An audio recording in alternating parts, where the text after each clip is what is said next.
Already mic testing, mic testing. Okay, perfect. Let me go to my main camera. Already we're live. And as you guys can tell by the title and thumbnail, today I'm going to be going over how to automate shapes in C++ using SDL3 or using SDL3 in C++. That said, today last stream I did go over and actually how to draw objects, and I've been doing that for the past 3 streams. That's it. Today I'm going to be learning how to automate them. So let's go to my gameplay screen. Then let's say something like, let's say I'm live exclamation. And guys, if I can't talk properly, that is because I'm not warmed up yet. That said, let's see. Listen up, people. The stream has begun, and so has your ascent. That said, every master you admire was once a clumsy beginner who kept pushing while others gave up. Today, we're turning these static shapes into living motion. This is where your code breathes, where pixels move with purpose. Now, today's mission, automation, or in simpler terms, motion. Okay, we'll take these shapes you already know how to draw, rectangles, lines, circles, and give them life. Here's the concepts. You'll render a loop, okay, that big while loop that runs many times per second, around 60 frames per second. If your system's smooth, if you change your shape position variables a little bit every loop, you create an illusion of movement. So we go ahead and we create speeds. I'm assuming these are like velocities. Okay, this is speed in x-axis, speed in y-axis. Then inside your loop, x plus equals to direction x, y plus equals to direction y. Each frame the position shifts such, and your angle line or circle will start moving. We'll start simple, making your rectangle slide smoothly across the screen like a drafting spaceship. Okay, once you grasp that, we'll add bouncing, direction change, and maybe even multiple shapes. Okay, ready to move your first shape, people? Let me say something like, just should say, that said, I don't know anything about moving shapes. I used to do it in Pi games using velocity, okay, and then adding the velocity to, let's go with something like adding the velocity to the, let's say, x-axis or y-axis.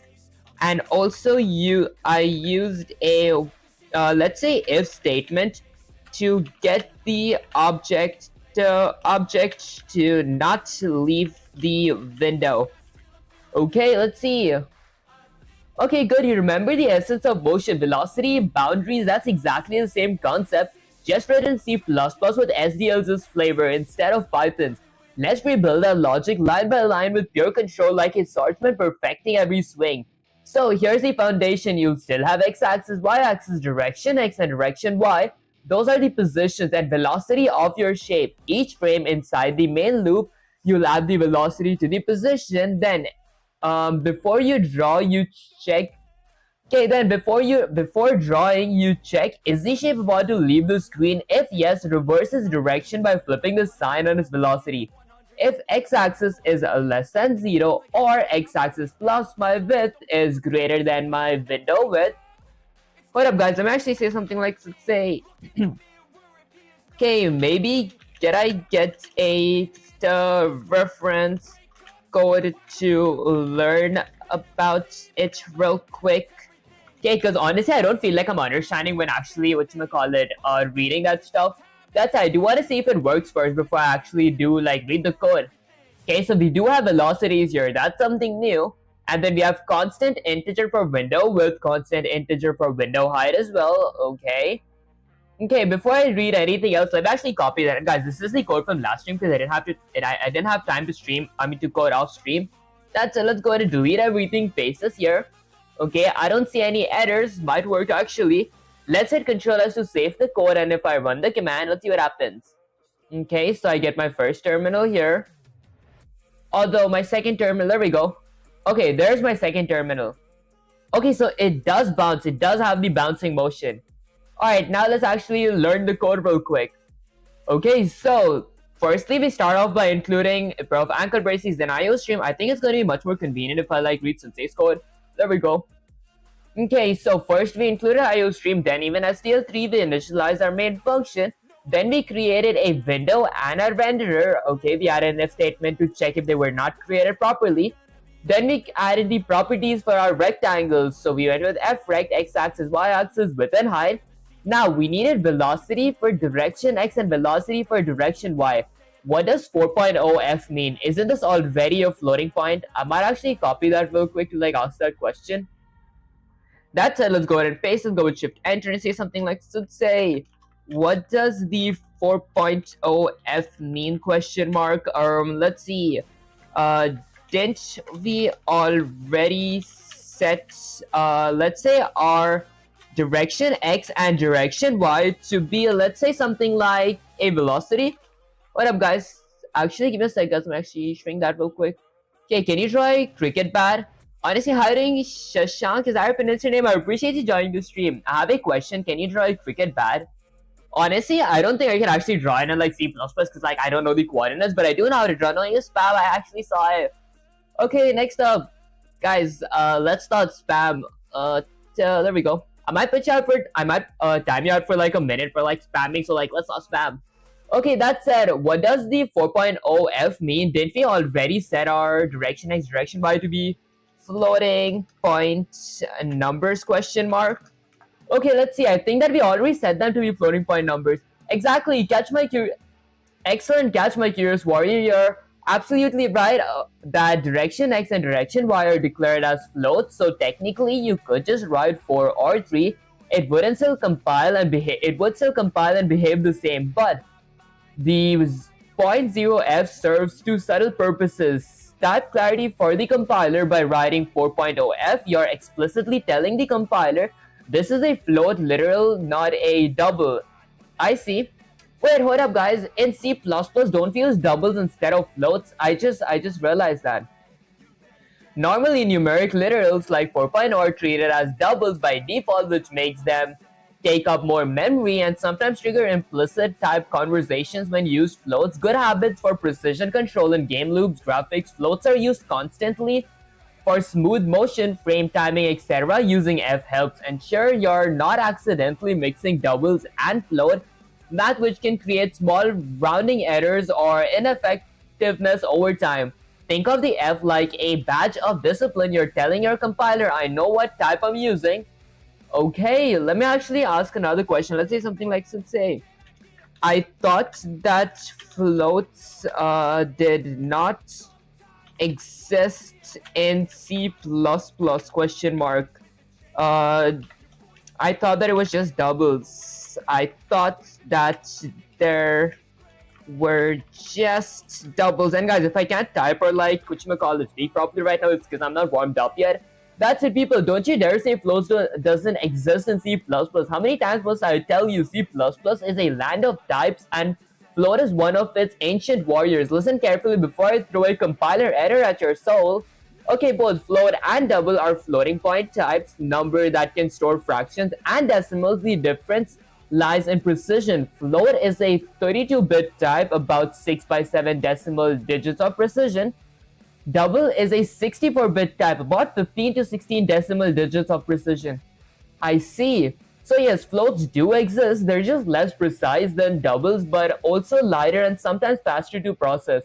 For example, in graphics or games, that 4.0 f you saw, the f tells the compiler this is a float, not a double. Without it, it's treated as a double. I think I see. Okay, I see. So the reason we use like floats over doubles and like actually adding game loops is because it does, like, the compiler has to do like lesser work, if that made any sense. I challenge you to make a cricket bat. I'll give you 10k. Guys, I don't actually know how to make a cricket bat. That said, velocity floats dx equals to 4.0. Okay, that's horizontal, that's my vertical movement. Then I create a constant integer of my window width, which is technically my window width that I created somewhere up here. There we go, it's 800 by 600. Okay, and then next up, I think everything else is the same. So I add a while loop, I add a event loop to check if my event type is quit, and then I update my position. My rect.x-axis increases by my direction x, my rect.y-axis increases by my direction y. Bounce off walls if rect.x-axis is less than 0, or rect.x-axis plus rect.width is greater than window's width. Okay. I think I did work with this part in like Python as well. Let me actually try to figure out what this means. So if rect.x-axis is less than 0, okay, or rect.x-axis plus width. I think I see. Okay, then direction x equals to negative direction x. So whichever place it starts is going to go in the opposite direction. Okay, and then if rect.y is less than 0 or rect.y-axis plus height is greater than my Windows's height, I'm going to do all that. Then I'm going to draw my renderer. Okay, draw my rect. And then there's an SDL underscore delay here. Hold up, guys. I think there's a call. Okay, hold up, guys. Give me a sec. Let me actually mute myself real quick. I think there's a call.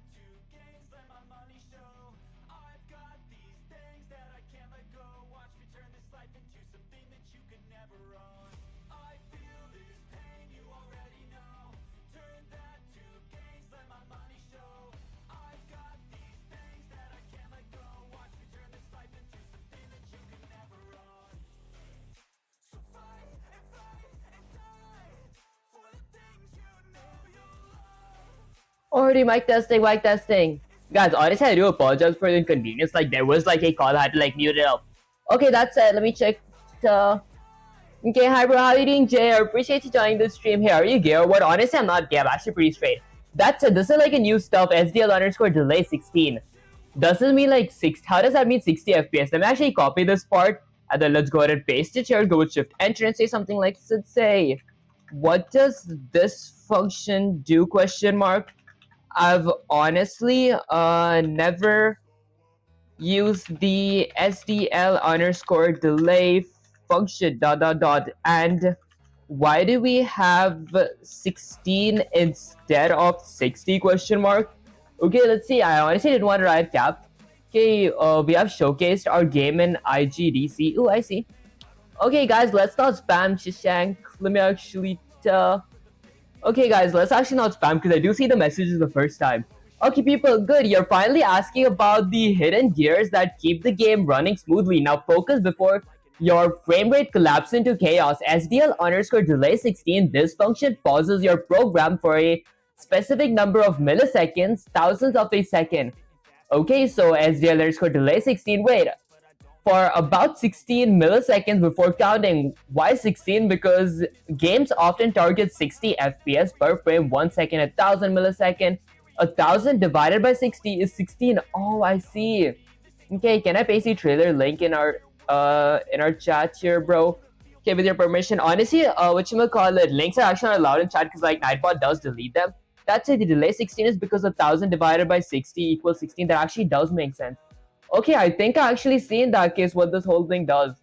Okay, let me just see this last part real quick. So after I present it, then I add my FPS. Alright, but that's it. Let me actually try running it on my own right now. Because I feel like I did understand. Okay, so let's actually start off by including a pair of anchor braces. Let's say I want to include IO stream. And then since I am going to be using SDL3, I'm going to be including SDL3 / SDL.h. These are SDLs with header files, bro. Missed you so much. Honestly, I missed you guys as well. Hiding in Manchu. I appreciate you joining the stream. Okay, so SDL3 / SDL.h. There we go. Okay, now let's start off by creating a main function. So I'll go with something like integer main. Now, my main function is going to be requiring 2 parameters. The first parameter is going to be an integer of, let's say, something like argc. The second parameter is going to be something like, I don't know, maybe let's go with something like a character of argv, which is going to be an array. And then I go with a pair of curly braces. Now, inside of a main function, let me go ahead and initialize SDL and check. And actually check if it's not initialized properly. If it's not, I'll give myself an error. So firstly, I'll go with something like an if statement. So if, I'll go with something like not SDL underscore init with a pair of parentheses. I'll go with something like SDL underscore init underscore video. Okay, what this basically does is this is like a boolean value that returns 0 if my SDL did initialize properly, but adding an exclamation here says like if it did not initialize properly. And if it didn't, I'm going to do something. I'm going to go with something like a standard C error with an insertion operator that says something like SDL underscore init error. Okay, and then let's go in a new line, add another insertion operator, and use the SDL underscore get error function. And then lastly, I'll go with something like a standard end line ending with a semicolon. Honestly, I might even return one saying something went wrong here. That's it, hello brother, how you doing, Wishes? I appreciate you joining the stream. That's it, let me actually hydrate my lips real quick. And guys, many of you guys did say me to like talk a bit slow, so I should actually try talking a little slower. Okay, now that I've actually initialized my SDL, let's go ahead and add a comment that says something like create window and renderer. So I'm going to be creating my window and renderer now. Okay, before I do create them, let's go ahead and create their local variables. So I'll go with something like SDL_window. I'm going to create a pointer for my window variable, which is going to be set to null PDR for the time being, which is basically a placeholder. And then I'll go with something like SDL_renderer, okay, with an asterisk of a renderer variable or a renderer local variable, which is set to null PDR ending with a semicolon. Okay, now let's use the function that actually creates our window and renderer. So I'll go with something like SDL_create window and renderer. Okay, so this function creates window and renderer. Then I'll go with the pair of parentheses. Now inside the pair of parentheses, I'm assuming I'm going to require 5 parameters. The first parameter is going to be a title / a caption. So I'll go with something like SDL3 window created successfully. There we go. Okay, so that is the first parameter. The second parameter is going to be the x-axis, actually the width and height of my window in pixels. So I'll go with something like the width is going to be something like 800. My window's height is going to be something like, I don't know, 600.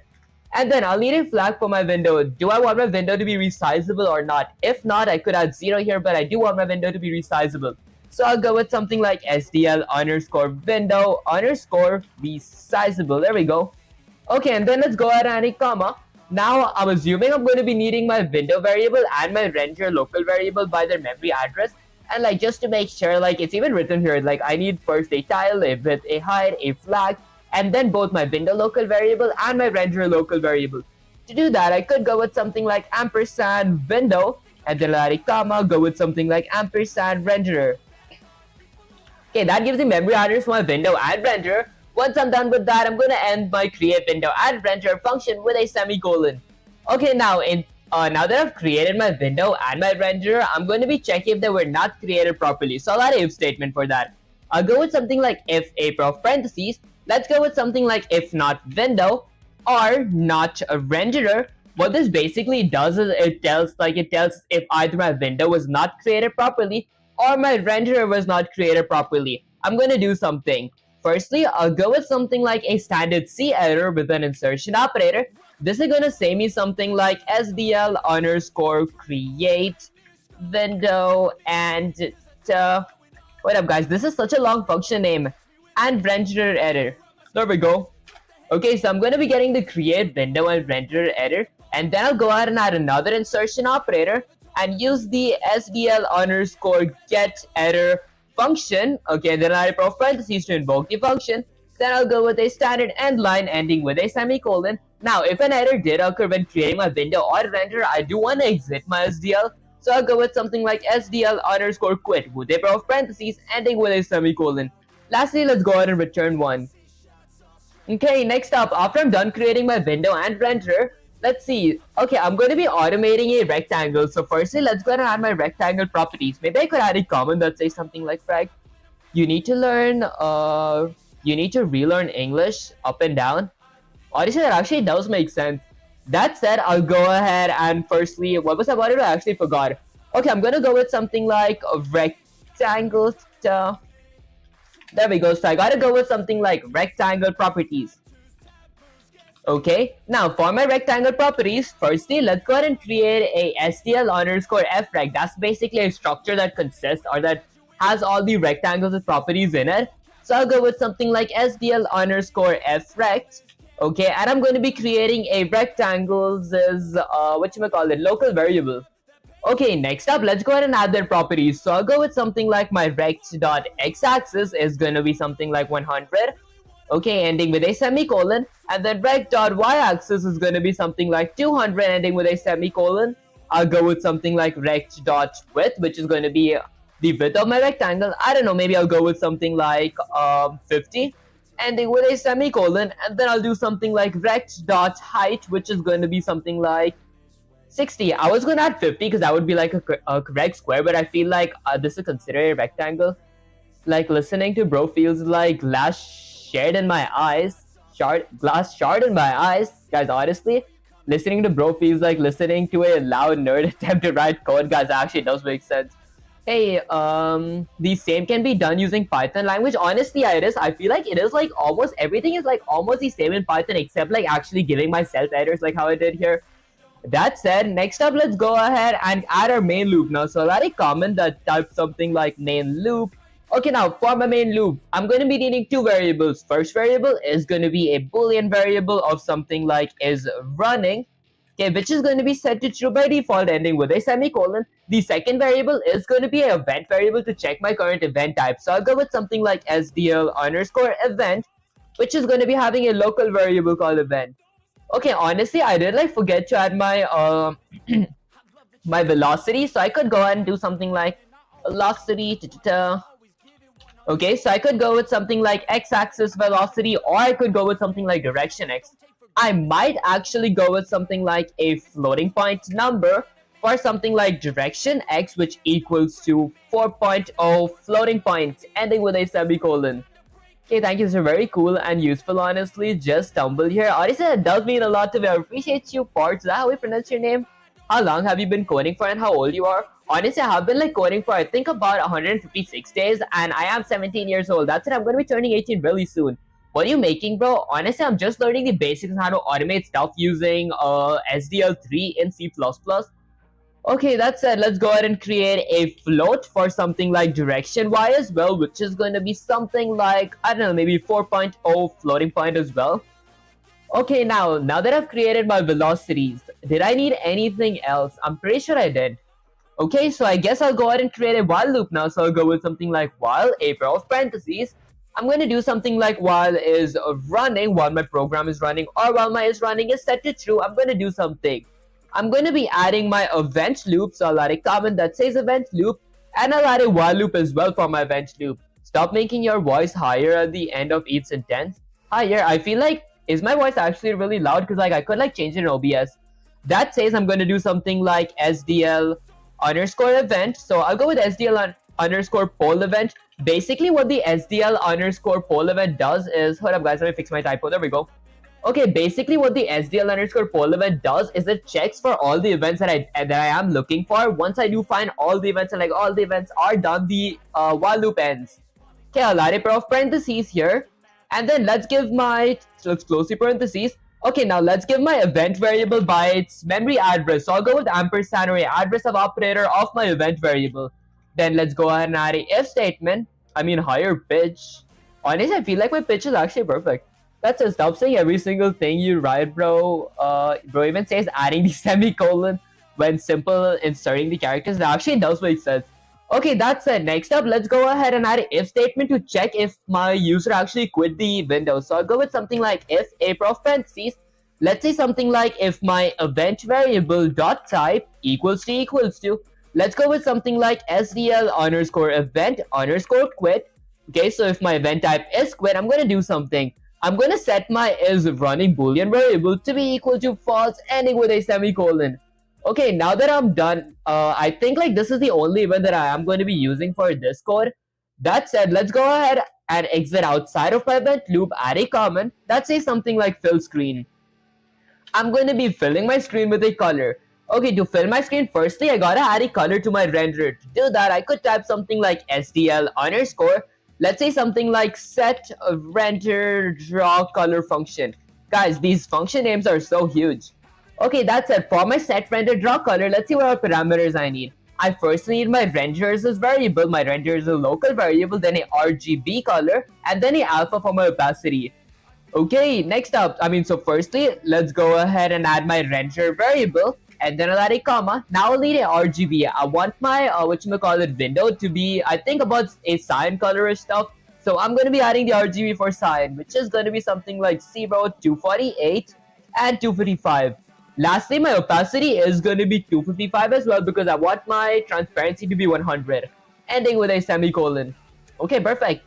Next up, after I'm done setting a color to my render, let's clear my screen. So I'll do something like SDL underscore, let's say something like render clear. Basically, the render clear function fills my entire screen with my renders' color. This does require my renders' variable ending with a semicolon.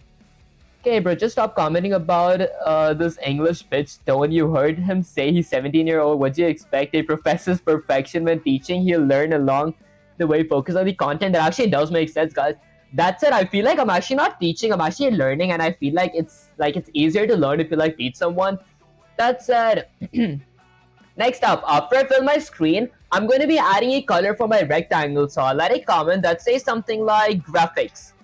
Okay, now for my graphics, firstly, I'm going to be setting a color for my render. To do that, I could use the SDL underscore set render draw color function. So I'll go with something like set render draw color with a pair of parentheses. Now, my function is going to be requiring exactly these parameters, but just a different RGB. Okay, where do you learn all these syntaxes? Do you memorize them? Honestly, I feel like I did memorize them. That's it. Usually, I do use like Sensei slash ChatGPT to like actually understand how the code works, and later once I do understand them, I keep practicing the code again and again until I don't actually learn them completely or like memorize them in general.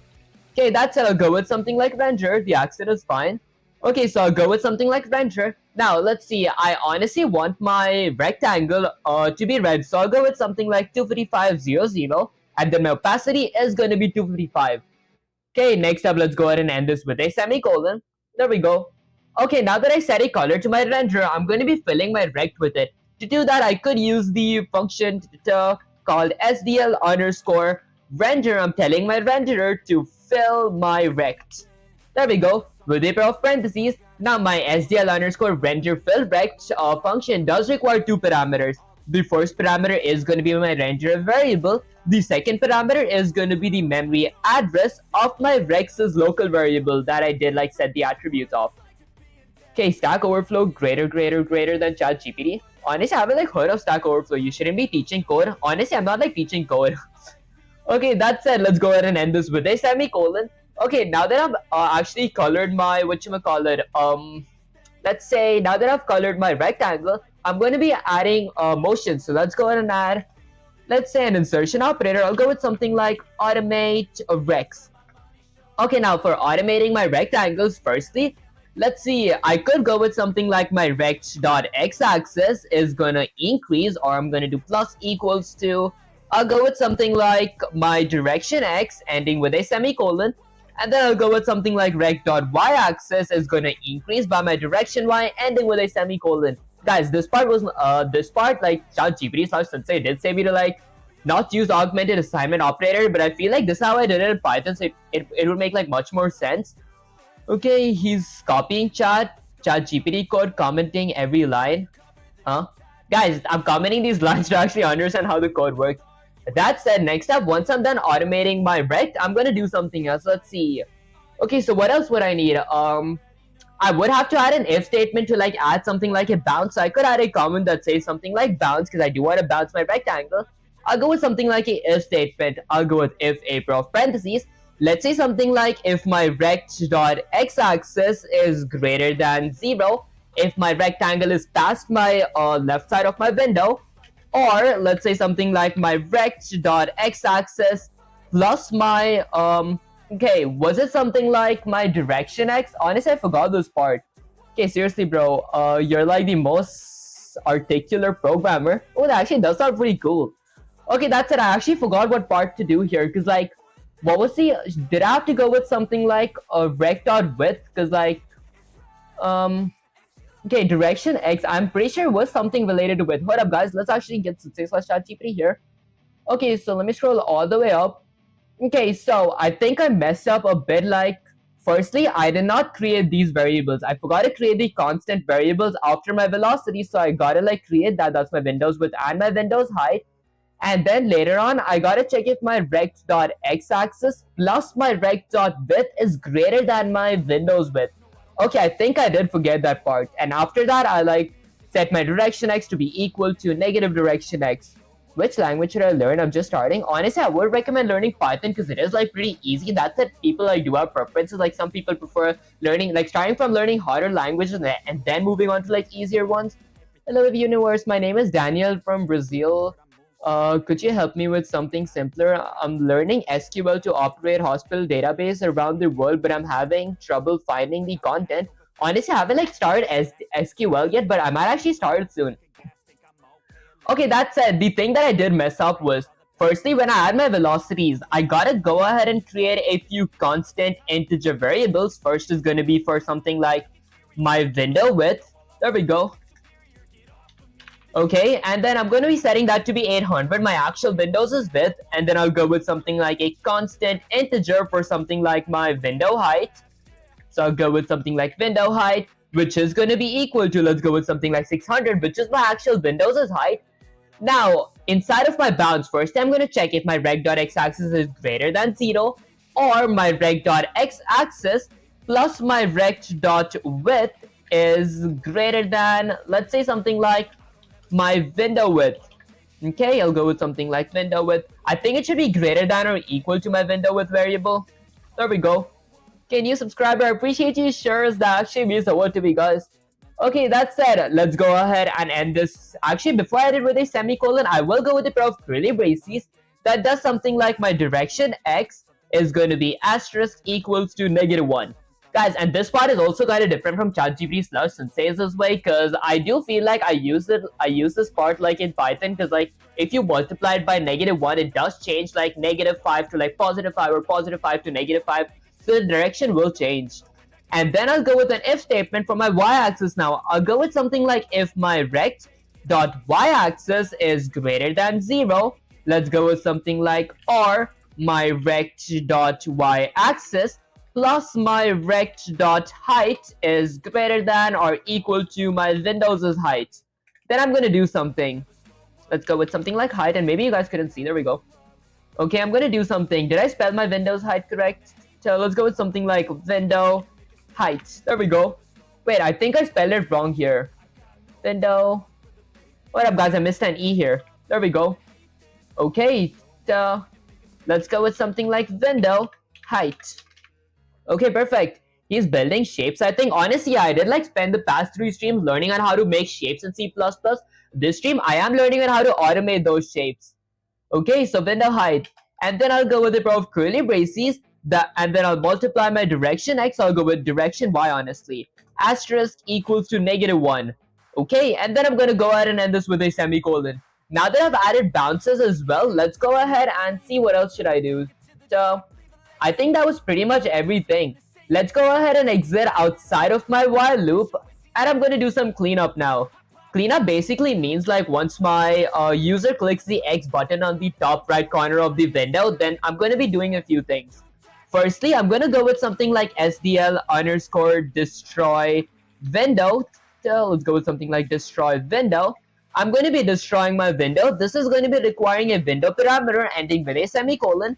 And then I'll go with something like SDL_quit with a pair of parentheses ending with a semicolon. Lastly, let's go ahead and return 0. Okay, perfect. Let me just fix my typo real quick. Now, if I did Control S, is this real? Honestly, it is real. That's it. If I did Control S, from which college are you? I think I can't say that, guys. Okay, if I were to save the code and run the command, let's see what happens. Okay, so I get my first terminal here.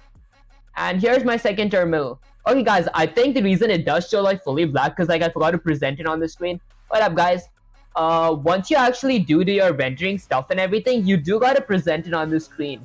Okay, to do that, I could go under my graphics and then maybe add a comment that says something like present.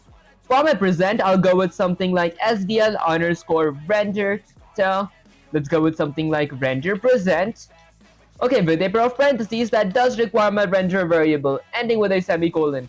And now if I did Control S to save the code and run the command, let's see what happens. So I get that. Okay, guys, I think it does move a bit, but I feel like I messed up some of my proportions here, or some of my bounce logic. That said, I think I did like pretty good for like this part. Let's go with something like Control-A, Control-C, copy that, give some /ChatGPT here. Guys, that was me like blindly going into it using my Python knowledge. That's the reason I feel like I did mess up a bit. Okay, that said, let's go with something like Control-V, and then I'll go with Shift-Enter and say something like Sensei. I feel like I messed up a little. I did add some of my own, let's say something like tweaks. Okay, the things that I learned from Python automation. Okay, let's see. From which country are you, bro? Honest, I used to like answer that a lot, but many times I did say me to avoid saying that, so I did like avoid saying it. That's it, people. You absolute rebel. You just took what you learned from Python and tried to bend it to your and try to bend C++ to your will. I respect the spirit, but your bounce logic is backwards and dangerous. Let's dissect this before your rectangle launches into another dimension. Okay, here's your mistake. You wrote this. If rect.x-axis is greater than 0 or rect.x-axis plus rect.width is greater than or equal to my window size. Okay, the problem is greater than and or logic. That means if rectangle is anywhere inside the window, bounce it, which basically means always true. So your rectangle will flip directions constantly. Like it's having an identity crisis. The correct logic must check when it hits the edges, not when it's inside them. I think I see. That means you need to use a less than for minimum bounds and greater than for maximum bounds. What up, guys? I think I did go with greater than. Okay, for 12th grader, honestly, I am like a freshman in college. That said, I know data frame, CSV, and Metaplolic. Is that pronounced it? Is that an alphabet? Honestly, I haven't like learned of that yet. Okay, that said, let's get some /ChatGPT back here. Okay, explanation, rect is less than. Okay, so I gotta check if my rect is less than or equal to 0. Did I go with greater than? Oh, I went with greater than. There we go. Okay, this should honestly fix it. Let's go with something like less than or equal to 0. Now, if I hit control S to save the code and run the command, let's see what happens. So my first window popped up. Guys, I forgot to add a, whatchamacallit, an FPS. Okay, I felt like my actual monitor was like quaking a bit. Alright, so I forgot to like add my delay. To add my delay after I'm done with automations and everything, let's go all the way down here and add something like FPS. So I'll go with something like FPS. Now, for my FPS, I'm going to use the SDL_delay function. Okay, with a pair of parentheses, my delay function's parameter is going to be 16. So it's 16 milliseconds, which is basically 60 frames per second. Now, if I hit control S to save the code and run the command, this should actually work. So that's my first. There we go. Okay, so it does actually move. What if I like extend the screen? Okay, it does actually bounce. Okay, I think I see. Honestly, just to make sure that I actually didn't understand this, let me actually write it again. Guys, I choked on my saliva. Okay, I'll go with something like control A. Let's delete everything. Now, let me actually try writing it on my own. So firstly, I could start off by including a pair of ankle braces. Let's say I want to include IO stream. And then let me go ahead and include another pair of ankle braces. Okay, this time, since I am going to be using SDL3, I'm going to be including SDL3/SDL.h. I'm assuming .h is like SDL to the header files. And then let's go ahead and create a main function. So I'll go with integer main, add a pair of parentheses. Now, inside of my main function, firstly, I'm going to be requiring two parameters. The first parameter is going to be an integer of argc. The second parameter is going to be an arrays pointer to something like argv. Okay, and then let's go with a pair of curly braces. Now, inside of my main function, firstly, I'm going to initialize my SDL and check if it's not initialized properly as well. So I'll go with something like if a pair of parentheses, if my SDL_init with a pair of parentheses, SDL_init_video. What this basically is like it's a boolean variable that returns 0 if my SDL didn't initialize properly. I will add a notch here to check if it did not initialize properly. And if it didn't, I'm going to do something. I'll go with a standard C error. Okay, hold up guys, there we go. With an insertion operator, this is going to give me an SDL_init error. Okay, then I'll go in a new line, add another insertion operator that says something like SDL_get error. So this gets me an error. Alright, next up I'll go with something like a standard end line ending with a semicolon. And lastly, I'll return one saying that something went wrong in this part of code. Now, after my if statement, after I'm done initializing my SDL, I'm going to be adding a comment that says something like create window and renderer. Okay, it's pretty hard language to program. Honestly, I feel like C++ is like pretty fun. I feel like Python was much easier, but I feel C++ was like a bit more challenging. I can't wait to start learning assembly someday. That's enough for my create window and renderer. Firstly, I'm going to be creating or like typing a structure for my window. the SDL underscore window is basically a structure that consists of all the attributes that my Windows variable would need. So I'll create a pointer to my window variable, which is going to be set to null PDR for the time being. Null PDR is basically a placeholder. I'll do the same thing for my renderer. So I'll go with something like renderer. Okay, a pointer to my renderers is a local variable, which is going to be equal to null PDR ending with a semicolon. Okay, next up, let's actually use the function that creates our window and renderer. So I'll go with something like SDL underscore, let's say something like create window and renderer. So I'm gonna go ahead and type something like create window and renderer. Okay, with a pair of parentheses, my create window and renderer function is going to be requiring, let's say something like 5 parameters. The first parameter is going to be a title slash caption. My caption could be something like SDL3 window created, and then I'll add a comma. Now I'll need a width and height in pixels. So let's say my width is going to be something like 800, my height is going to be something like 600 pixels, and then I need like a flag for my window. If I do want to add a flag, I could like add 0, but I do want to add a flag that like makes my window resizable. So I'll go with something like SDL underscore window underscore resizable. Basically this actually makes my window resizable. Okay, and then let's go ahead and a comma. What's wrong with you? Just everything? Honestly? Okay, hey bro, from which country are you? Honestly, I used to like answer that a lot. That's why many of you did say me to like avoid saying that, so I did like stop saying that. Okay, now that I've actually added my 3 attributes, I'm going to be needing an attribute for my Windows variable. My Windows is local variable, and the memory address of my render is a local variable. So I'll go with the address of operator or a ampersand for my window variable, and then I'll do the same thing for my render variable. And that's honestly pretty much, hold up guys, there we go. Okay, and that's honestly pretty much it for my create window and render function. Okay, now that I've created a window and render, let me go ahead and check if they were actually created correctly or if they were not created properly. So I'll go with something like if, a pair of parentheses, let's say something like if not window, if my window was not created properly, or if my renderer local variable was not created properly, I'll do something. I'll go with a pair of curly braces. That gives me a standard C error with an insertion operator. That gives me an error saying something like SDL underscore window and renderer error. So, okay, honestly, I might go with something like create window and renderer. Guys, I feel like these function names are massive. Okay, then I'll go with a colon. And then let's add another insertion operator and use the SDL underscore get errors as there we go, SDL underscore get errors is function that actually gets my error.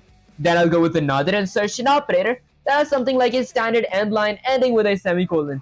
Can ChatGPT do that? Honestly, I feel like ChatGPT couldn't like write this code without it knowing like what to do. Because like if you just say ChatGPT write like a code in SDL3 that does what you call it automate an object, I feel like there would be a few mistakes. Because like when I first started learning SDL3 like about 7 days ago, I did struggle with that part because ChatGPT was giving me the code for SDL2, so I had to like do a lot of trial and errors. That said, I'll go with something like SDL underscore quit with a pair of parentheses ending with a semicolon. Lastly, let's go ahead and return 1, saying something went wrong. Okay, now that I've checked if my window was not created properly and even created my window and renderer, I'm gonna do something else. This time, honestly, do I want to like go with my rectangle or like a triangle? Okay, I might go with a square this time. So I'll go with something like square properties. There we go. Okay, for my square properties, firstly, I'm going to use the SDL underscore f rect structure. This is going to be having something like a square ending with a semicolon. Now, I could go with something like square. What up, guys? Let's go with something like square dot x-axis is going to be equal to 100. Okay, let me actually fix my typo, guys. Okay, please don't fight. It's the coding community that actually does make sense. Let's make it clear. Okay, next up, let me actually fix my typo. So I'll go with something like square dot x-axis. Now I'll go with something like square dot y-axis, which equals to something like 200 ending with a semicolon. Then I'll go with something like square dot width, which equals to 50 ending with a semicolon. And lastly, a square dot height, which equals to 50 as well, ending with a semicolon. Okay, what do you expect? Hey bro, hiding APTR out. I appreciate you joining this stream. I'm interested though. Okay, next up, let me go ahead and do something else. Let's see. So firstly, let's go ahead and add another comment that says something like velocity. So I'm going to be creating a velocity. Hold up guys, let me fix my typo. Okay, now for my velocity, firstly, I'm going to be creating a direction x, which is going to be a floating point number. So I'll go with something like float for something like direction x, which is going to be equal to, I'll go with something like 4.0f, which actually says the compiler that it is a floating point number. If I didn't add a f here or like a float there, which we call it Python or like the C++ compiler would assume that it is a double. Okay, that could like actually take more space, so I'll go with something like a floating point for my direction y as well, which is going to be equal to 4.0. Let's go with something like f ending with a semicolon. Okay, now that I've created my velocities, let's go ahead and create two constant variables. So I'll go with something like a constant integer variable called something like window width, which is going to be equal to 800. My Windows' width, and then I'll go with something like a constant int of something like window height. This is going to be my Windows' height, which is going to be 600, ending with a semicolon. What is he making? Honestly, I am actually, which we call, learning on how to automate shapes in C++. That's it. For the past 3 scenes, I have been learning on how to actually create those shapes. Okay, that's it. No one knows shapes. Actually, I do wanna, work with actual images as well. Maybe I'll try that soon. Because I did like make a lot of PNGs and like kept them for like a long time because I didn't even need them for my Python for 100 series. Okay, maybe he'll surprise reveal. I'm also wondering what is he trying to make. Honestly, I'm trying to automate shapes in like C++ or in SDL3 using C++. Okay, now that I've created my velocity, let's go ahead and add a comment that says something like main loop. For my main loop, firstly, I'm going to be needing two variables. The first variable is going to be a boolean variable of is running, which is set to true by default, ending with a semicolon. The second variable is going to be an event variable, so I'll go with something like SDL underscore events as structure. The SDL underscore event, this structure does have all the events of my SDL, so I will be setting it to a local variable of my event. Okay, next up, let's go ahead and create a while loop. So I'll go with something like while, a pair of parentheses. Let's say something like while is running, while my program is running, or while my is running is set to true. I'm going to do something. I'll go with a pair of curly braces, and then let's say I'll add a event loop. Now, for my event loop, firstly, I'm going to be using another loop, which is technically a nested while loop. I'll go with something like while a pair of parentheses.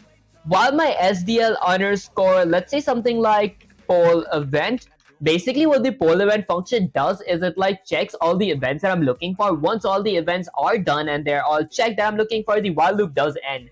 This is going to be needing a parameter of my event variable by its memory address. Okay, very apt description. Okay, he's creating a flying square. Honestly, a flying square that like bounces around. Later, I will be using whatchamacallit, like user inputs as well. For example, mouse clicks and all that stuff. Okay, so alright, next up, let me go ahead and do something inside of my while loop. So I'm going to be adding a if statement here to check my event type. So I'll go with my event variable dot type, which, okay, if my event dot type is equal to, let's go with something like SDL underscore event underscore quit. If my SDL's event type is quit, my user clicks the X button in the top right corner. I'm going to do something. I'll set my is running boolean variable. Hold up, guys. There we go. Is running boolean variable to be equal to false, ending with a semicolon. That ends my entire while loop. Day to day, you scale another level. Honestly, it does make a lot of sense. I appreciate you out for that. Okay, that's it. Now that I've created my event, I'm going to exit outside of my inner while loop and add a comment that says something like fill screen. So I'm going to be filling my screen now. Guys, I feel like I'm choking on my own saliva. Okay, that's it. For my fill screen, firstly, let's go ahead and do something. Okay, let's say I'm going to be adding a color to my renderer first. So I'll go with something like SDL underscore set render. I'm going to set my render to draw a color. Okay, with a pair of parentheses. Now, my SDL underscore set render draw color function is going to be requiring, let's say, 5 parameters. The first parameter is going to be my render variable. The second, third, and fourth parameter is going to be a RGB color. So I'll go with something like 0, 248, and 255. That's a good sign color. Lastly, I'll go with 255 for my opacity / my alpha, ending with a semicolon. Excuse me, guys. You're not human, guys. I'm actually a real human. That's it. Make the velocity slower, nor add speed function so we can see our square. Honestly, yeah, I will, add FPS as well. So it's going to be 4 frames per second. That said, what are you making? I'm just learning on how to, automate objects or like automate shapes in C++.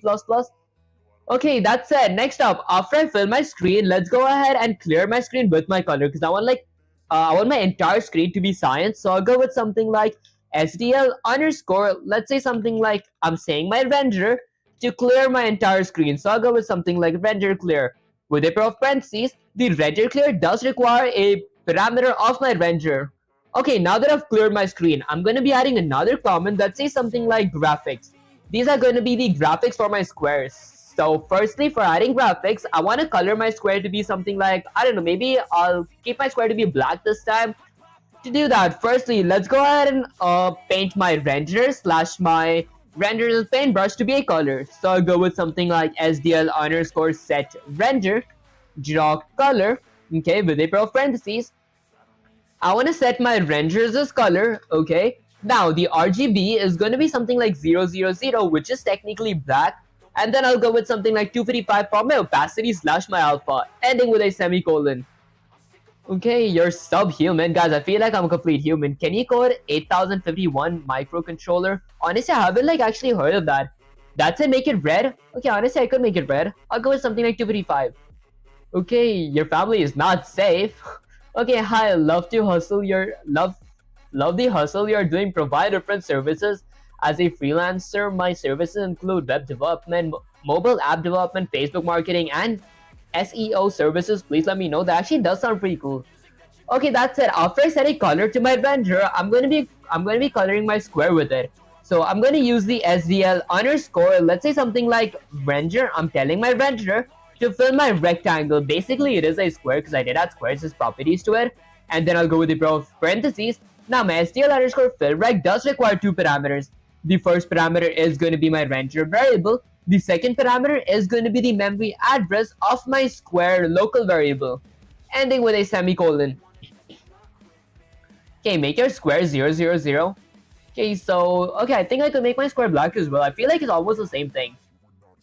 Okay, okay, let's go ahead and change to 000. And next up, now that I've added graphics and colored my square to be a specific color, I'm gonna add another comment here that says something like present. I'm going to be presenting my color on my screen. To do that, I could use the SDL underscore render present function. This does require a parameter of my render local variable, ending with a semicolon. In RGB, both make your square to be 000 and background to be 000. Honestly, that wouldn't make any sense because we wouldn't see anything because it's going to be all a black screen. Okay, that's it. Next up, let's go ahead and add another comment that says something like automate objects. I'll go with something like automate and bounce shape. And guys, it's honestly not that important to write comments, but I do write it because it makes code more variable in the future, so it is a pretty good habit. I'll go with something like automate and bounce shape. There we go. Okay, now for my automating and bouncing shape, firstly, I'm going to be, let's say, increasing my square dot x-axis by my direction x, ending with a semicolon. And then let's go ahead and increase my square dot y-axis by my direction y, okay, ending with a semicolon. Now let's add a if statement for my bounce. So I'll go with if a pair of parentheses. Let's see something like if my square dot x-axis is less than or equal to 0, or my square dot, let's say something like x-axis plus my square dot width plus my square dot width is, let's say something like greater than or equal to, I'll go with something like my window width, okay, my window width variable. I could honestly write 800 as well, but I feel window width does make it a bit more readable. There we go. I'm gonna do something. I'm gonna go with a pair of curly braces that and multiply my direction x. I'll go with direction x asterisk equals to -1, ending with a semicolon. Now I'll do the same thing with my y-axis. Howdy, Mayan, is that your pronounce your name? I appreciate you joining the stream. Can you code electronics like Arduino? Is that how you pronounce that? Okay, that's it. I honestly don't know how to program electronics. That's it. I'll go with another if statement. So if a pair of parentheses, I'll go with something like if my square dot x-axis is actually y-axis this time is less than or equal to 0, or my square dot, let's say something like y-axis plus my square dot height is greater than or equal to my Windows's height, which is 600 pixels. I'm going to do something. Let's add E there to fix my typo. I'll go with the pair of curly braces that multiplies my direction y by -1. So I'll go with direction y asterisk equals to -1 ending with a semicolon. Okay, and honestly, that is pretty much it for my automating object. Now, once I'm done with all that stuff, let's go outside my while loop and add a comment that says something like cleanup. Cleanup is basically once my player like exits the window, I'm gonna do a few cleanups. Okay. Arduino, is that pronounced? Okay, that's it. Firstly, I'll go with something like SDL underscore, let's say something like destroy window. So I'm gonna firstly destroy my window. That does require parameter of my window local variable. There we go. Ending with a semicolon, and then I'll go with something like SDL underscore quit. I'm gonna quit my SDL. Lastly, let's go ahead and return one ending with a semicolon. Okay, now if I hit Control S to save the code and run the command, let's see what happens. So I get my first terminal. Okay guys, that does go really quick because I forgot to set my FPS. What up guys, let's go ahead and set my FPS real quick. So let's say after I'm done automating all my objects and everything, let's go ahead and add a FPS. So I'm gonna go all the way down here, add a comment that says something like FPS. I'll go ahead and use the SDL underscore delay function with a pair of parentheses, which is gonna have a parameter of 16, which is my milliseconds. Okay, this is basically 60 FPS. And now if I hit Control S to save the code and run the command, let's see what happens. So, what up guys, did I like save the code? Are you building something? Honestly, I am like learning how to automate objects in like C++ or like automate shapes in C++. Guys, I feel like that is like going really quick. What up guys, SDL underscore delay 16. I did add my delay. Maybe I think that is inside of my while loop. I think that should make sense. There we go. Oh wait guys, I added it inside of my if statement. Hold up guys. Let's go ahead and delete all that. Now outside of my if statement, I'm gonna add a comment that says something like FPS. I'll use the SDL underscore delay function with a pair of parentheses. This is gonna be 16 ending with a semicolon. Now if I hit Control S to save the code and run the command, this should work. There we go. Okay guys, there's my slow moving object. So actually my shape, so it does bounce. Okay, perfect. Honestly, I do want to like move it using user inputs as well. That said, I might do that like in a later stream. Okay, return 1 in the main function implies error, 0 means secures, non-zero means failure. Actually, it does make sense that... Oh, okay guys, hold up, my bad. I should have returned 0 here. Okay, that's it. Let's go with the control A, control C, copy that. Let's get some safe slash chat GPT here. Okay, speed. What's SDL? Honestly, if you have like used Pygames or like heard of Pygame in Python, SDL is like the same. SDL is basically like Pygame, but Pygame only works with Python. SDL does work with like a few other programming languages. Let's go ahead and paste this. Go with Shift Enter and say something like Sensei. I wrote this on my own ... I feel like I understand this. Maybe can the can I try this with multiple shapes question mark? Okay, that might be fun. Okay, that's it people. Yes, that's if I want to see. You wrote this yourself and it's clean, functional and logical. Okay, logically sound. Your rectangles move, bounces and behaves exactly as it should. You've just mastered basic animation and physics simulation in SDL3. Now you want multiple shapes. Excellent. This is where the true control begins. Don't just copy paste rectangles like a rookie. You want to handle each shape's data separately, its position, velocity, and size. Here's what I want you to try. Create 3 shapes, a rectangle, a square, and maybe a line or circle. Use another rectangle to imitate the circle. What up guys, how do I use another rectangle to imitate the circles?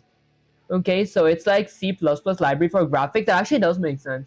Okay, let me say something like, let's say, I honestly don't know how to, automate a, let's say something like a circle.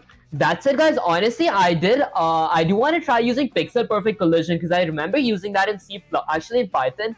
Okay, that's it. I'll go with ... and say something like, that said, let's say, actually I won't say that said. Let's say something like, let's say, I feel like a pixel perfect collision would be useful here ... Does it exist in SDL3 question mark? I remember using it in Python. Okay, we would need masks for pixel perfect collision. That's it. I don't know if mask does exist in SDL3. That's it. Now you're thinking like a true creator, digging beneath these surfaces instead of copying tutorials, guys. I feel like I don't even watch much tutorials. Listen carefully, pupil. SDL3 by itself does not have any built-in draw circle functions the way Pygame does. It gives you only low-level pixel control, meaning you have to tell it what every pixel does. What up, guys? Wait, I meant pixel perfect collision. I didn't mean draw. I know how to automate circles. I don't know how to automate circles. I didn't mention automate. I feel like pixel perfect collision would be good. Okay, you can loop through a square region around your center and draw a point whenever the coordinate satisfies that equation like the conceptually. Okay, for example, for the integer of direction x which equals to negative radius, okay, which while my direction x is less than or equal to my negative radius, I'm going to increment it by 1. Okay, I did use this yesterday, guys, to like make a circle. Integer of direction y equals to negative radius as well. While my direction y is less than or equal to my positive radius, I increment my direction y by 1. Then if my direction x multiplied by my direction x plus my direction y multiplied by my direction y is less than or equal to my radius multiplied by my radius, I'm gonna create a render point with render center x plus direction x, center y plus direction y. That's your pixel perfect circle, no fancy libraries, just you the renderer.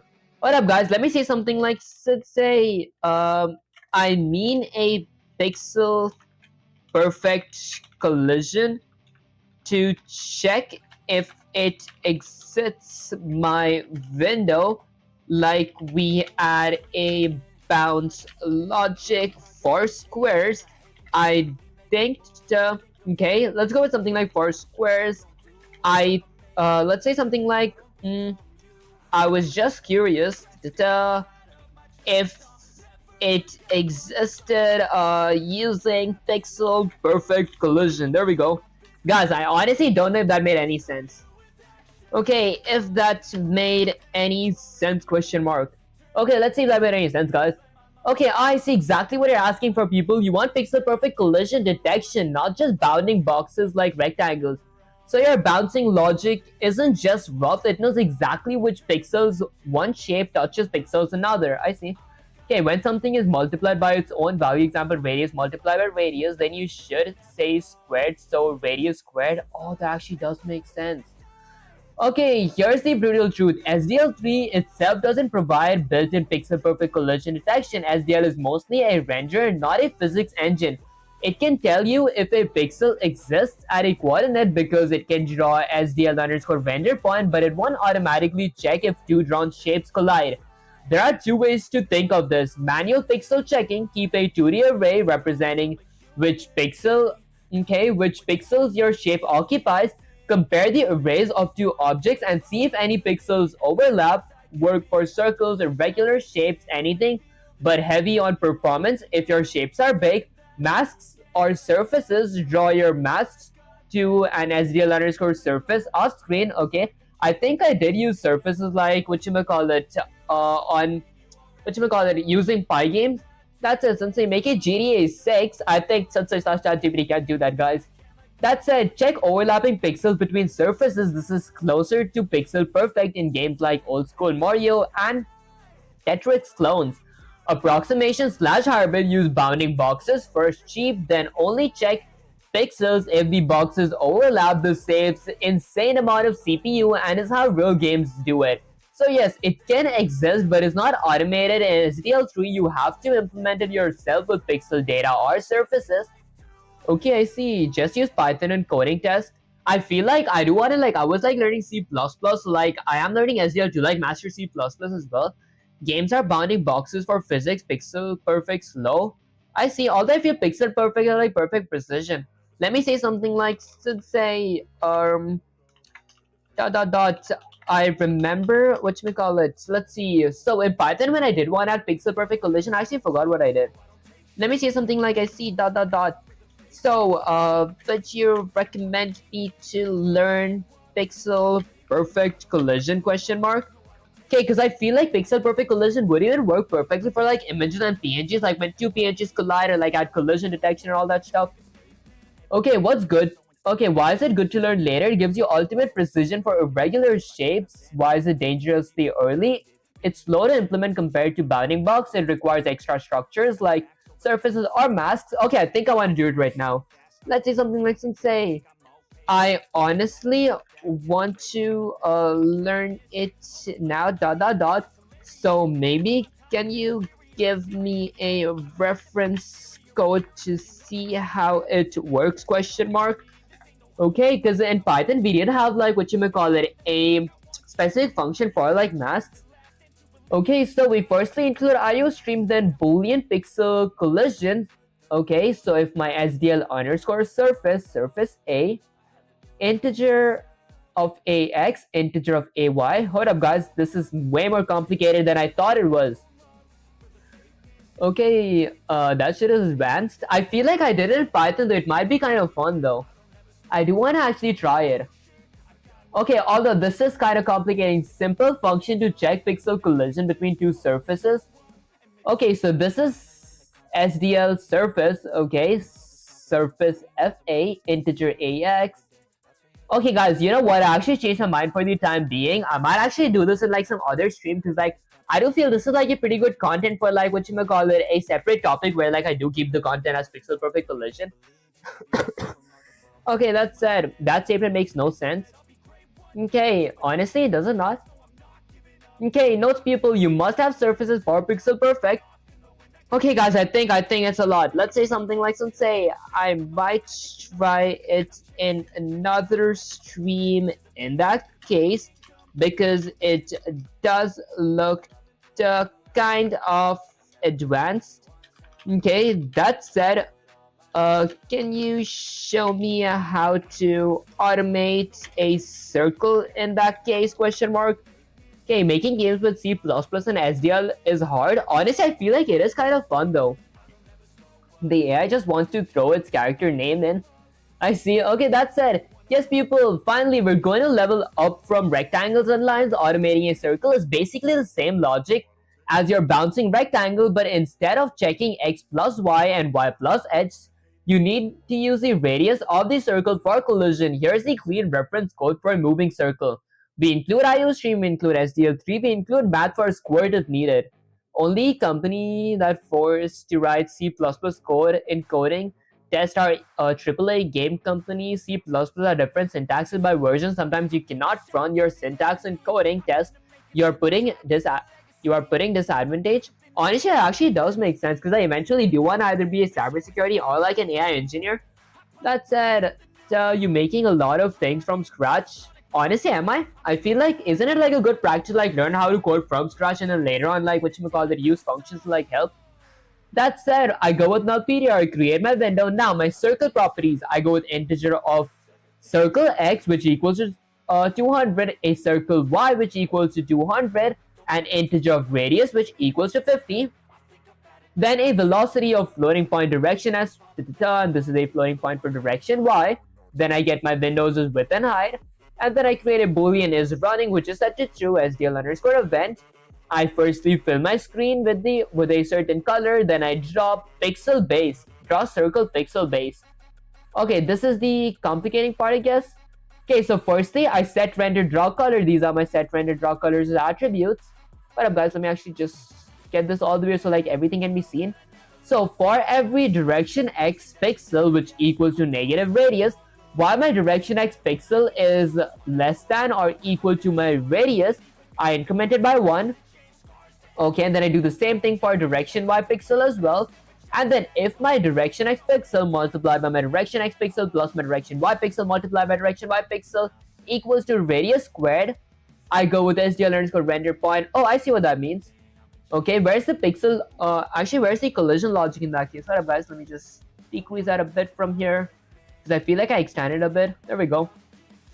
Okay, what system are you making? Honestly, I am like learning on how to automate shapes in C++. That said, and then punch cards. Okay, next step, make Minecraft assembly. Guys, I am really excited to use assembly. That said, I present everything and then I move the circles. circle x. Wait, is this outside of my entire while loop? What up, guys? There's my while loop. It ends there. Okay, now my while loop does end here. Okay, so inside of my while loop, I move my circle, circle x plus equals to direction x, circle y plus equals to direction y. Now, for my bounce logic, if my circle x minus my radius is less than or equal to 0, or my circle x plus my radius is greater than or equal to my window's width, okay, and if what up, guys? Don't I do anything? Oh, okay. I do like multiply my direction x and direction y by -1, and then add a delay. Okay, perfect. Did not be excited to assembly as hell, guys. I think that's what actually makes me want to learn it even more. Okay, big fan. You're the next Elon Musk. Honestly, I do appreciate that compliment, Sai. Okay, it's nice to learn the basics. Actually, that does make sense. Okay, I feel like I got a pretty good grasp of that. So let me start off by deleting everything. Now, this time I'm going to be trying to automate a circle. To do that, firstly, let's go ahead and include a pair of ankle braces. Let's say I want to include IO stream. And then let's go ahead and include another pair of ankle braces. Since I am going to be using SDL3, let me go ahead and include SDL3 slash SDL.h. SDL is header files. And now let's go ahead and create a main function. So I'll go with something like integer main, add a pair of parentheses. My main function does require two parameters. Excuse me, guys, the first parameter is going to be an integer of argc. The second parameter is going to be a pointer to an array. Excuse me, guys, which is going to be something like argv, which is a character. I'm assuming that's how we read this part? Okay, next up, after I create a main function, let's see. Let me firstly go ahead and initialize SDL and even check if it did not initialize properly. So I'll go with something like if a pair of parentheses. Let's say something like if not SDL underscore init. I'll add a pair of parentheses. What up, guys? The init must be capitalized. Make Unreal game size of 6-month work. You'll learn a ton of C++, and you'll be ahead of other college students. I'm telling you, because you seem to really want to succeed in C++. Honestly, it's not just C++. I'm just learning C++ because of my programming for 200 free series. I do want to explore different programming languages as well, and C, which I actually enjoy the best. That said, I'm gonna go with something like SDL underscore init underscore video. Okay, so if this thing did not return 0, I'm gonna do something. I'll go with a pair of curly braces that says something like a standard C error with an insertion operator. What up, guys? This is gonna be lowercase, so a standard C error with an insertion operator. This is going to be giving me something like SDL underscore init error. There we go. And then I'll go with another insertion operator that, let's say, says something like SDL underscore the get error function. Basically, if my SDL was not initialized properly, this function is going to get me an error. Then I'll go with another insertion operator of a standard end line ending with a semicolon. Lastly, let's go ahead and return one saying something went wrong in this block of code. And then now that I've initialized my SDL, let's go ahead and create my window and renderer. So I'll go with a comment that says something like create window and renderer. There we go. Okay, for my create window and renderer, firstly, I'm going to be needing two variables. The first local variable is going to be for my SDL underscore windows structure. It's going to be a pointer to my window variable. There we go. Which is going to be set to null PDR for the time being. That is basically a placeholder ending with a semicolon. And then I'll go with something like SDL underscore render with an asterisk. This is going to be a pointer to my render variable, which is going to be equal to null PDR as well, ending with a semicolon. Basically, what the SDL underscore window and SDL underscore render is, they're like a structure that contains like all the attributes that I need for my window and my renderer. Okay, that's next up. Now that I've created my two local variables, let's go ahead and use the function that actually does create my window and renderer. So I'll go with something like SDL underscore create window and renderer function. There we go. Okay, and then I'll add a pair of parentheses. Now my create window and renderer function does require 5 parameters. The first parameter is going to be a title slash a caption. My caption is going to be something like SDL3 window created. Guys, I feel like I've been speaking for so long. What up? Maybe I drink some water. I think I'm kind of dehydrated, guys.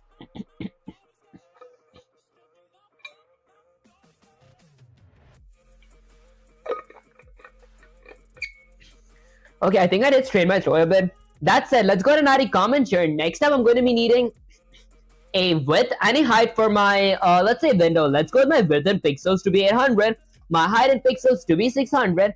Okay, now my third parameter is going to be a flag. If I want to add a flag, I'm going to like add a specific flag. If I didn't want a flag, I would add a 0. Since I am going to be adding a flag, I'll go with something like SDL underscore window underscore resizable. How do you spell resizable? There we go. Okay, and then I'm going to add a comma. Now after my SDL underscore, after I create a flag, I would need two more parameters. First is of my window local variable. Second is of my render local variable. I would need their memory address. So I could go with the address of operator or ampersand of window. And then let's say ampersand of my renderer. Okay, perfect. And then let's go ahead and end my entire create window and render function with a semicolon. Now that I've created a window and a renderer, let's add an if statement to check if they actually did create properly. So I'll go with something like if a of parentheses. Let's go with something like if not window, if my window was not created properly. Or let's say something like if my renderer was not created properly. I'll do something. I'll go with a of curly braces. And then let's say I'm going to add a standard C error with an insertion operator that says something like SDL underscore create a window and renderer. There we go. Error. Guys, I still feel this function name is like way too big when it comes to writing it. And then I'll go ahead and go to a new line, add another insertion operator. What up, guys? Maybe I had like a colon there. There we go. Okay, now let's go ahead and use the SDL underscore get error function with a pair of parentheses. This gets me an error if either one was not created properly. Then I'll go with something like a standard end line ending with a semicolon. Now, if my window or my renderer was not created properly, firstly, I'm going to be, quitting my SDL. So I'll go with something like SDL underscore quit with a pair of parentheses ending with a semicolon. Next up, I'm going to return one saying something went wrong in this block of code. Adding long story, I appreciate you joining the stream. That said, now that I've created my window and I've checked if my window is not created properly, I gave myself an error. Next up, let's see what else might I need. I could add like a circle property, so I could go with something like circle properties. There we go. For my circle properties, firstly, I'm going to be needing something like, I don't know, let's go with something like, maybe direction X and direction Y. I could go with something like circles is X-axis, so I'll go with something like CX, which is going to be equal to, before I do create that, hold up guys, what are you coding? What are you doing? Honestly, I am learning on how to automate shapes in C++ using SDL3. That said, let's see, circle properties. Hold up guys, let me fix my typo real quick. Okay, now, I don't think there's like an inbuilt function to make circles, so I might actually need to use points. Okay, to use points, I could go ahead and create something like integer of circle. Circle's x-axis is going to be something like 100 ending with a semicolon. And then I'll go with something like integer of circles is y-axis, which is going to be something like 200 ending with a semicolon. And then I'll go with something like integer of radius. Let's say how thick my circle needs to be. I'll say it's going to be something like 50 pixels thick, ending with a semicolon. These are the properties. Next up, adding Calcminier, is that, or Calcminier, is that how you pronounce your name? I appreciate you joining the stream. Okay, that's it. After I create my circles as properties, let's say I might actually create my velocity as well. So I'll go with something like velocity. Okay, for my velocity, let's see what all I gotta do. Maybe first I do gotta create something like an x-axis velocity. Should I go with something like a float of, let's say something like x-axis underscore velocity, which is going to be equal to, let's say something like 4.0 f ending with a semicolon. Basically, the reason I am using like a floating point instead of a double is because floating points are like 32-bit, which means they don't have like much zeros or like much digits after the decimal point compared to doubles. Doubles are more precise, so they get more digits. But when we like program in game loop for like automation, we don't like actually need those extra circles, so it does fill up less space. Okay, so I will go with something like a float of y-axis underscore velocity as well, which is going to be equal to something like 4.0 floating point ending with a semicolon. Okay, perfect. Now that I've created my velocity and my circles with properties, let's go ahead and create my main loop. So I'll go with something like main loop. Okay, now for my main loop, firstly, I'm going to be needing two variables. you could draw a square in the radius of a circle's point surface. That actually does make sense. Although I do want to like actually work with an actual circle, because like eventually when I do add what you call it images and all that stuff, and I do want to add collision logic, I want it to be like pixel perfect. So like as soon as each pixel touches it, like completely ends. Otherwise, if it's like a square, I feel like they might overlap a bit and then they might end. If that made any sense, guys. That said, for my main loop, first I'll need a boolean variable called something like is running, which is going to be set to true initially, ending with a semicolon. Then I'm going to be creating a event variable, which is going to be SDL underscore event. The variable name is going to be event, ending with a semicolon. Now let's go ahead and create a while loop. So I'll go with something like while is running. What up, guys? There we go. While is running, I'm going to do something. I'm going to be adding a event loop, which is going to be a nested while loop. So a while loop inside of a while loop. So I'll go with another while loop. This time my inner while loop is going to be looking for all my separate events. So I could go with something like SDL underscore poll event. So I'll go with something like poll events. There we go. Okay, with a pair of parentheses. Basically what the poll event does is it like checks all the current events I'm looking for. Once all those events are over, the loop ends. Okay, my poll event is going to be having my event variable by its reference, and then I go with the pair of curly braces. Now, inside of my while loop, let's see, I could add an if statement, so I'll go with something like if a pair of parentheses. Let's say something like if my event dot type of my event variable dot type equals to SDL underscore event underscore quit. I'm gonna do something. What up, guys? Let's change that to uppercase T. Okay, so if my event type is quit and my player did exit my window, I'm going to set my is running boolean variable to be false, ending with a semicolon. Okay, perfect. That's pretty much it for my event loop, because I'm not going to be adding like multiple events like mouse clicks and like keyboard buttons and everything. That said, I will be exiting outside of my while loop, adding another comment that says something like fill screen. Okay, so this is going to be where I'm going to be filling my screen with a specific color. Honestly, this time I feel like I do want to fill my screen. I think I'll go with cyan as well. Okay, so to fill my screen, firstly, I gotta set a color for my render. To do that, I could use the function called something like SDL underscore set render. I'm gonna set my render to draw a color. Okay, so set render draw color with a pair of parentheses.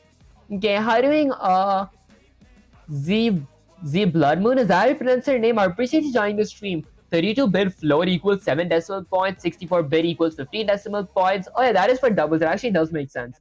Okay, that said, my set render draw color function is going to be requiring a few parameters. The first parameter is going to be my render variable. The second, third, and fourth parameter is going to be a RGB color. So I'll go with something like 0, 248, and 245.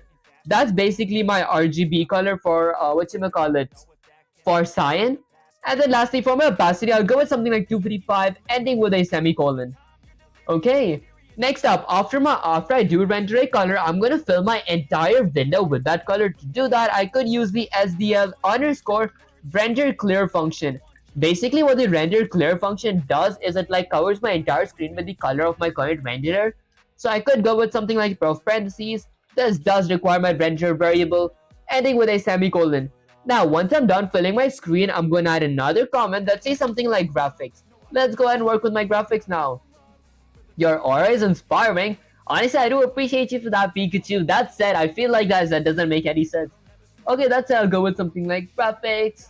Okay, for my graphics, firstly, let's go ahead and set a different color in my render. To do that, I could go with something like SDL underscore set render. So I'm going to set my render to draw a color with a pair of parentheses. Now, my set render draw color function is going to be requiring, let's say, 4 parameters. Actually, 5 parameters. My render variable, then my RGB, and my opacity / my alpha. Okay, so first I'll add my renderer variable, and then add a comma. Let's say I want my circle to be something like, maybe yellow. I forgot the RGB for yellow. I think it's something like 80, 80, 80. I think it was something like 80, 80, 80. Was that yellow or green? I honestly can't remember the RGB for yellow. That's how I'll go with something like 255, ending with a semicolon. 255 is basically my opacity, how transparent it should be. 255 is like it's not transparent at all. Okay, now after I set my render to draw a color, that my render does have a color in it right now, I'm going to be coloring my my circle. To do that, firstly, I gotta actually create a circle. To create a circle, I'm going to be creating that using points. So for that, I could go with something like a for loop. So I'll go with an index-based for loop. I'll go with something like for every integer of direction x, which equals to my circles' x-axis. What up, guys? Maybe for every direction x, which equals to negative radius, okay, ending with a semicolon, that is my radius variable here. Let me fix my typo here real quick. There we go, radius. Duh.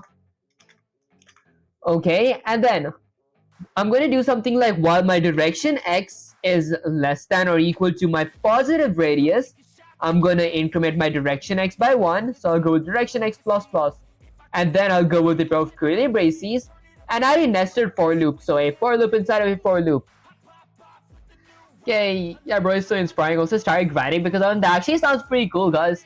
Okay, that's it. I'll go with another for loop. This time I'm going to add a for loop for my direction y. So I'll go with something like for every integer of direction y, which equals to negative radius as well.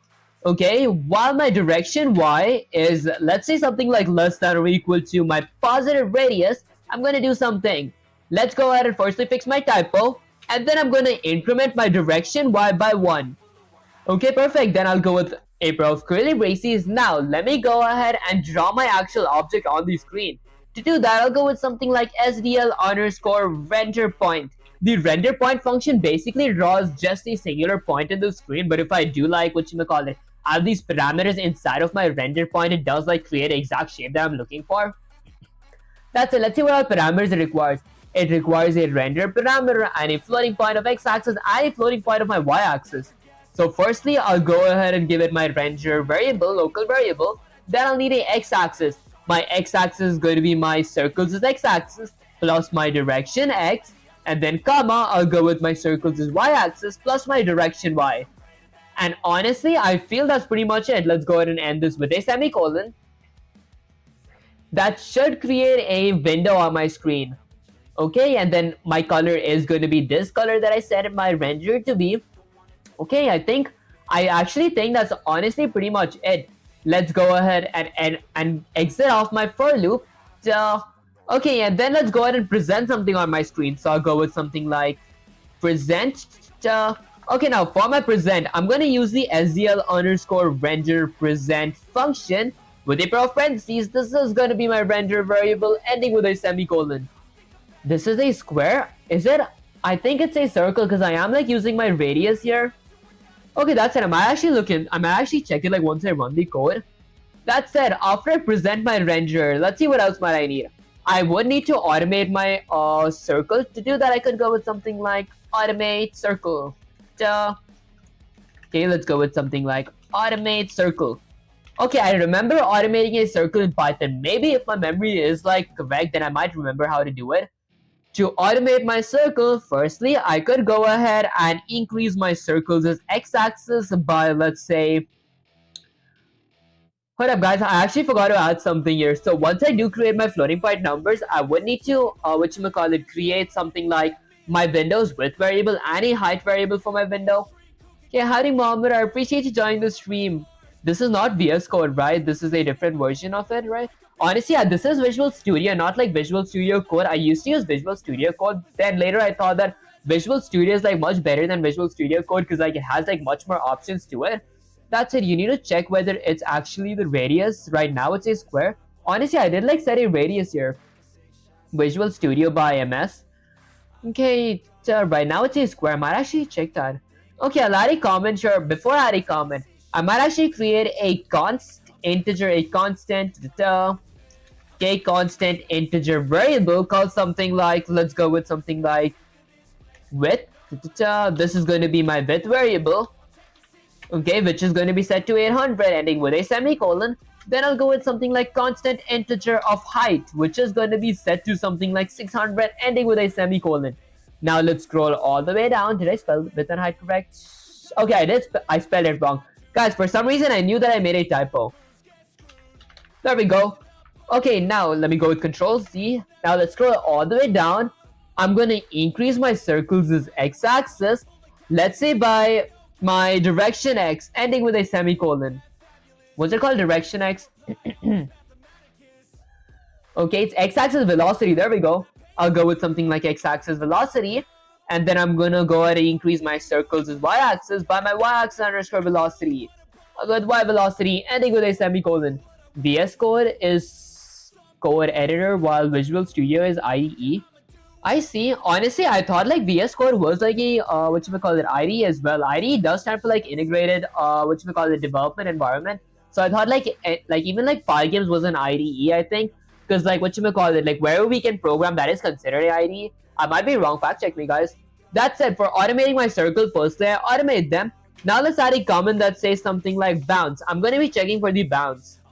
Okay, is he pre-recorded? Honestly, I am like reading the chats live, so it's actually not pre-recorded. That would look like this if hyper direction x direction y is less than or equal to radius.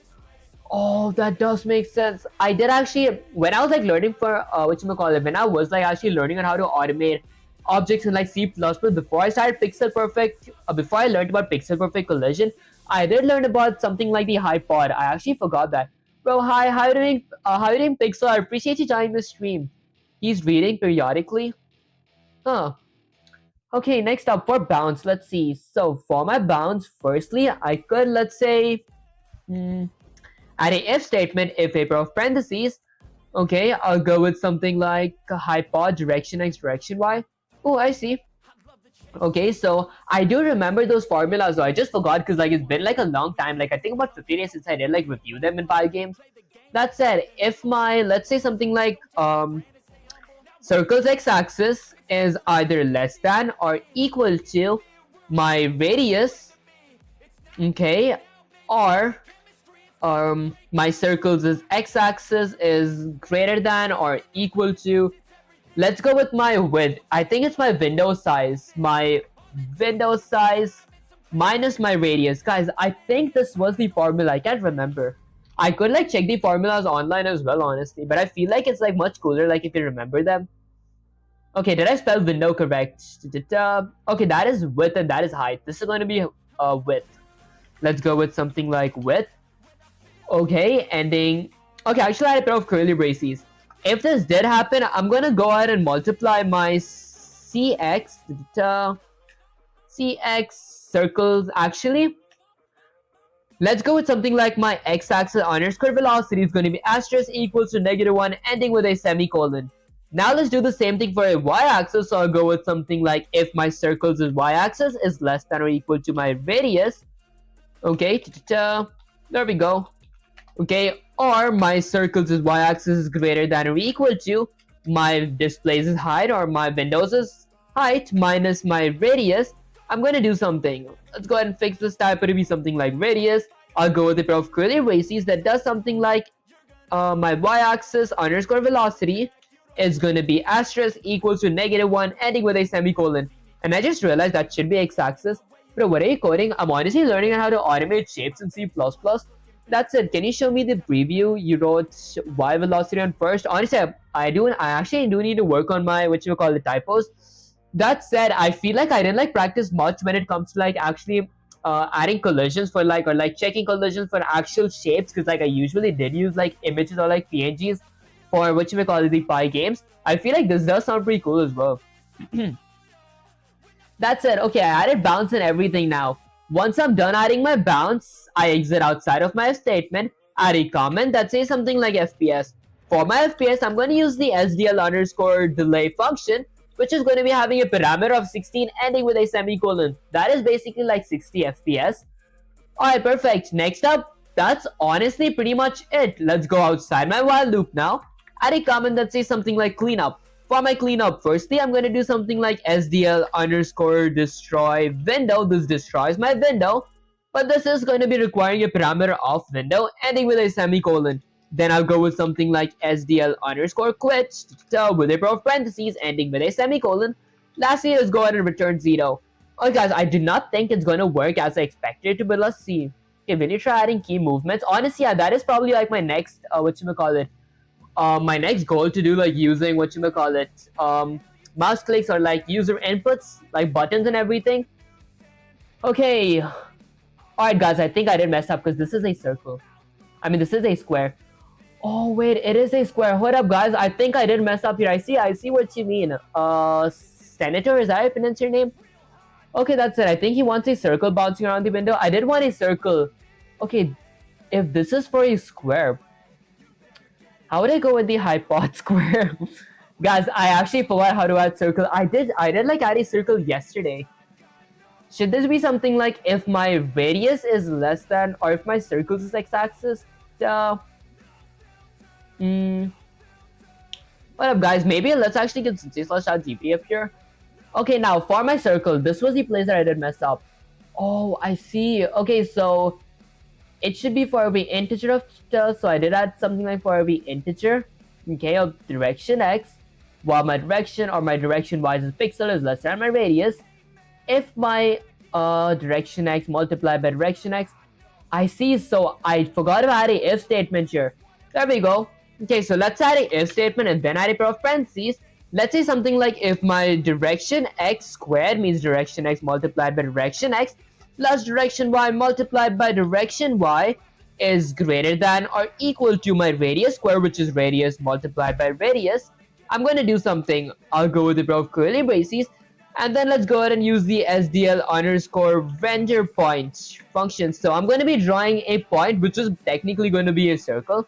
This is going to require my render parameter, and then let's say it requires okay, my cx plus my direction x comma my cy plus my direction y. Okay, hold up, guys, let's go with something like plus my direction y, and in case you guys couldn't see, there we go, ending with a semicolon. Okay, now for it controllers to save the code and run the command. I'm assuming this should give me a circle. That's the first terminal. Let's see the second one. What up, guys? I got a circle, but like I got an outline of my circle. This actually does look pretty cool as well. Why not hypod direction x, direction y, less than or equal to radius? I could actually try that, but I feel like writing it like the old-fashioned or like the manual way is like pretty good for practice. Okay, was not less. Oh, hold up, guys. I forgot to, I wrote that to be as greater than. Okay, now for it, control has to save the code and run the command. Let's see what happens. Guys, I feel like I should work more on my typos. There we go. Now we get a perfect square. I mean, a perfect circle that moves around the screen. Although I don't take much credit for this question though. I guess it needs something. I guess it needs CMath header. Honestly, I did like whatchamacallit, since /ChatGPT did like say me to like include the CMaths whatchamacallit library as well. So I'll go with something like include, okay, a pair of ankle braces. There we go. Okay, this is going to be CMath. Okay, but the reason I don't like use this much for the time being is because I do want to actually learn how to do it manually. Then later, once I am pretty good at doing it manually and I understand what the functions does, I prefer to use the function then. That said, I go with something like render cx plus cx. I think I see how this works. Okay, just to be sure that I actually do know how this works, I am going to be deleting this. And let's say writing it again. So let me start off by including a pair of ankle braces. I'm going to include IO stream. And then let's go ahead and include another pair of ankle braces. Let's say I want to include SDL3 slash SDL.h. I'm assuming SDL.h means like SDL's header files. Now, I do want to honestly use it with the CMath library. So I am going to be creating a main function. So I'll go with something like integer main, add a pair of parentheses. Now, my main function is going to be requiring two parameters. The first parameter is going to be an integer of argc. The second parameter is going to be an array of argv, which is going to be a pointer to an array of argv. What up, guys? That's going to be something like argv. Excuse me, guys. And then I'll go with a pair of curly braces. Now, inside of my main function, let's add a... Excuse me again, guys. Let's add an if statement to check if my SDL was initialized properly. Actually, to initialize my SDL and check if my SDL was not initialized properly. To do that, I could go with something like not, if not my SDL underscore init. Okay, with a pair of parentheses, let's go with something like SDL underscore init underscore video. What this basically does, or like it says, like if my SDL underscore init with a pair of parentheses, SDL underscore init underscore video did not return 0, I'm gonna do something. I'll go with a pair of curly braces. Is this pre-recorded? Honestly, no, I'm like actually reading the chats out loud. It is actually real. That said, let's go with something like a standard C error with an insertion operator. Okay, I'm going to do something here. Let's see. Firstly, I'm going to say something like SDL underscore init error. There we go. Then I'll go in a new line, add another insertion operator of, let's say, something like SDL underscore get error. What this basically means is, hold up guys, there we go. Okay, what this basically means is, while my SDL, so if my SDL underscore init did not return 0, if something was wrong, I'm going to be throwing myself a SDL underscore init error, then get an error for my terminal. Once I do that, I'll go with something like a standard end line ending with a semicolon. Lastly, let's go ahead and return one saying something went wrong here. Now, after I'm done initializing SDL, I'm going to be creating a window and a renderer. So I'll add a comment that says something like create window and renderer. There we go. Okay, now for my create window and renderer, firstly, I'm going to be creating two variables, are like two local variables, which is going to be for a structure. So I'll go with something like SDL underscore window. That is basically a structure, and the asterisk is for a pointer. Okay, so it is going to be a pointer to my window variable, which is going to be set to something like null PDR for the time being, ending with a semicolon. Okay, this is just going to be having two L's. Okay, and then I'll go with something like SDL underscore renderer with an asterisk for my renderer variable, okay, which is going to be equal to null PDR as well, ending with a semicolon. Now that I've created both my local variables of my window and my renderer, I'm going to be using the function that actually creates my window and my renderer. So I'll go with something like SDL underscore create window and renderer. Okay, there we go. And then I'll add a pair of parentheses. Now my SDL underscore create window and renderer function does require 5 parameters. The first parameter is going to be a title slash a caption. So my title slash caption could be something like SDL3 window created successfully. There we go. Okay, and then let's go ahead and add a comma here. Now I'll need a width for window and a height for my window in pixels. Okay, since I am creating like a width and height for my window, maybe before I do initialize, or like after initialize my SDL, before I do create my windows, I'm gonna add a comment that's gonna say something like game variables. Okay, this is going to be the place where my game variables exist. Okay, you have it already. Write it tomorrow. You have already. Write it tomorrow. Okay, yeah, because I noticed every time you include SDL.h, you say something like assuming it's header file, so I thought it's the same video as before. Guys, I feel like I talk like so repetitive because like I say honestly also a lot, because like if I say something, I feel like I do like get that in my muscle memory, so I keep like saying that one thing again and again. It is also like, it's like a habit. Okay, that said, how many hours do you code or do any coding related activities per day? Honestly, for the time being, I just like program or like do something related to programming while I stream, because I do have like college exams. So like off stream, I do study for my college stuff, and while I am streaming, I do program. That said, let's go ahead and create a few game variables. So firstly, I'll go ahead and create a constant integer variable for, let's say, something like, I don't know, maybe width, okay, which is going to be equal to 800, ending with a semicolon. And then I'll create another constant integer variable called something like height, which is going to be something like 600, ending with a semicolon. Now the two parameters of width and height that I need, I could give my width and height, which we call the variables.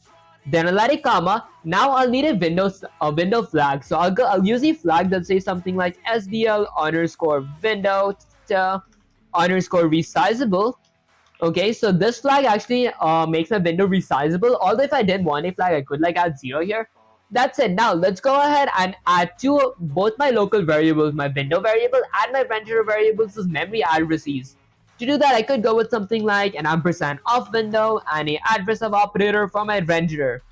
Okay, and then let's go ahead and end my entire create window and renderer function with a semicolon. Which college and which course are you studying?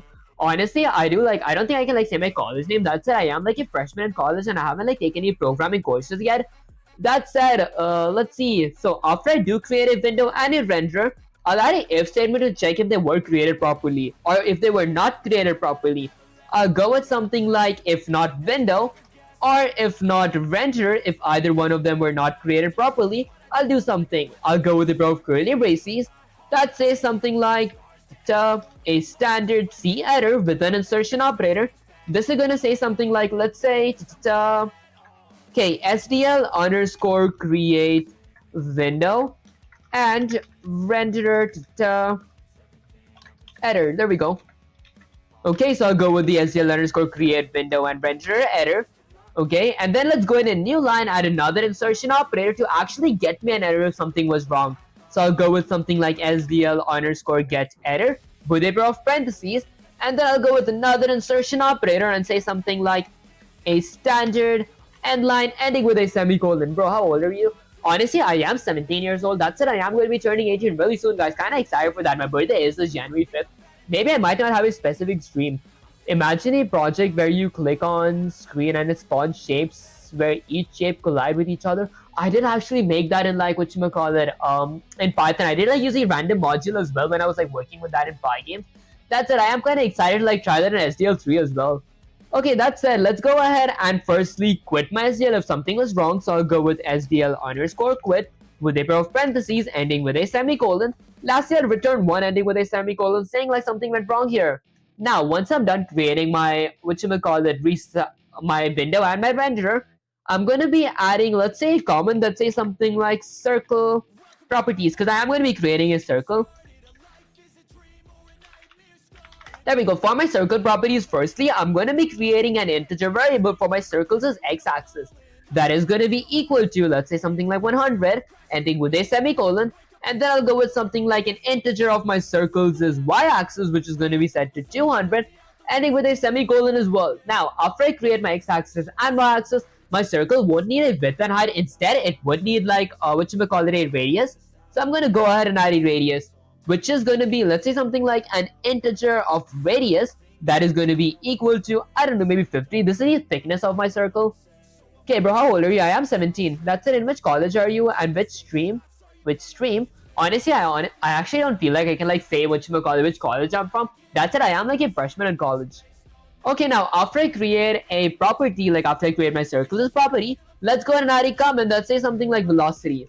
Maybe I add my velocity under my game variables category here. So I'll go with something like a floating point number for, let's say, something like x-axis underscore velocity, which is going to be something like 4.0f, ending with a semicolon. And then I'll create another floating point number for my y-axis underscore velocity, which is going to be equal to 4.0f as well, ending with a semicolon. Okay, so there we go.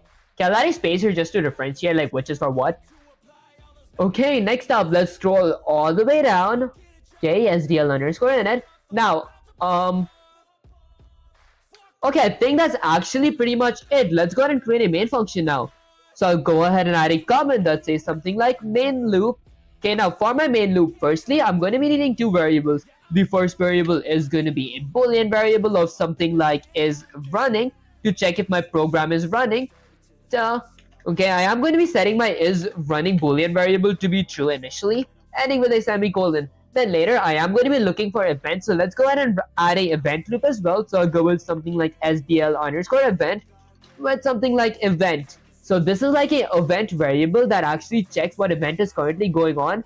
The SDL underscore event structure has all the SDL events in it. Okay, now let's go ahead and add a while loop. So I'll go with something like while, a pair of parentheses. Okay, let me do something like while is running, while my program is running or while my is running is set to true. I'm going to do something ended with a semicolon. You guys got to make sure I be adding these semicolons. Okay, that's how I'll go with a pair of curly braces. Now, inside of my initial while loop, I'm going to be adding a event loop to check for like my events. For example, if my window was exited, if any of my buttons were clicked and all that stuff. That said, let's go ahead and let's add another nested while loop here. So I'll go with something like while SDL underscore poll event. Basically, what the poll event does is it like checks all the events that I'm looking for. For example, I am going to be looking for a quit event type. If the event type is quit, it exits my window and my while loop does it as well. Bro, where do you learn C++ language from? Honestly, I do learn it from like sensei/.gp, like right here. So like I do like sometimes I see the reference code, sometimes I get the explanation for like what happens with them, and then I try working on them a lot on my own, so I do understand how this stuff actually works. That said, my SDL underscore poll event is going to be having a parameter of, let's say, something like an ampersand my event variable. Okay, and then I'll go with a pair of curly braces. Now, inside of my event loop, firstly, I'm going to be doing something. I'm going to be adding an if statement to check my event type. I'll go with something like if my event variable dot type equals to, let's say, something like SDL underscore event underscore quit, I'm going to do something. I'll go with a pair of curly braces that actually sets my is running Boolean variable to be equal to false, ending with a semicolon. Okay, perfect. Now, this is honestly the only event that I am going to be looking for, like, what you will call it, for this code. So I'm going to be exiting outside of my nested while loop or my event loop and adding a comment that says something like fill screen. This is going to be filling my screen with a color. So for filling my screen, first I gotta set a color for my render. To do that, I could use the SDL underscore set render draw color function. Okay, this function basically sets a color to my render that I could use later to like paint on my screen. That's it. It does require a few parameters. The first parameter is going to be my render variables parameter. The second, third, and fourth parameter is going to be my RGB color. Okay, to do that, firstly, what color do I want to set it, honestly? Let's set it to be a signed color. So I'll go with something like 0, 248, 245. Lastly, for my alpha, I'll go with something like 255. Okay, and then let's go ahead and end this with a semicolon. Alright, perfect. Um, okay, now that I've created I've set a color for my render, let's go ahead and actually clear my screen with that color, which means color my entire screen with that actual color. So I'll use the SDL underscore render clear function with a pair of parentheses. This does require my render local variables as parameter. So now my entire window is colored cyan. Okay, now that I'm done with that, let's go ahead and add a comment that says something like graphics. So I'll go with something like graphics. Now, for my graphics, firstly, I do want my circle to be, this time I'll keep it to be red. So let's go with something like SDL underscore set render draw color function. There we go. Okay, the set render draw color does like set my paintbrush or my render to be red color. So the next object that I do try to color is going to be colored red. Okay, after you finish this program, make one that for every frame it makes every pixel a random RGB value. I do want to try that as well, but I haven't like worked with randomness and like C++. Like in Python, like I didn't like have a random module. I think here for random use something like a question mark. I actually do gotta like fact check me on that. Okay, expected an expression. Okay, I might actually have a separate stream where I actually learn about random colors, like whenever it collides with the object it changes its colors, or like whenever it hits the wall it changes its colors. That said, I'm going to be adding a few parameters, so I'll go with something like, so let's delete this. Okay, this is going to be my render variable. And then my RGB is going to be red, so I'll go with 0, 255, 0, 0. And then my opacity is going to be 255, ending with a semicolon. Now let's go ahead and add a for loop to create a circle in my screen. So I'll go with something like for, a pair of parentheses. Let's say for every integer of direction x, which equals to my negative radius, ending with a semicolon, while my direction x is less than or equal to my positive radius, I'm going to do something. Let's go ahead and increment my direction x by 1. Bro, I want to be game dev too. Honestly, I'd actually recommend you to really try it because like it doesn't take that much effort. I feel like I've just been programming for like 156 days. That too, I started like C++ about like 51 or 52 days ago, and like I already got a pretty good grasp of how stuff works. That said, now let's add a nested for loop. So I'll go for every integer of direction y, which equals to negative radius. Okay, while my direction y, let's say something like less than or equal to my positive radius, I'm going to increment my direction y by 1. So I'll go with direction y plus plus. And then let's go with a pair of curly braces. What up, guys? Let me drink some water. I feel like today I've been choking on my saliva way too much.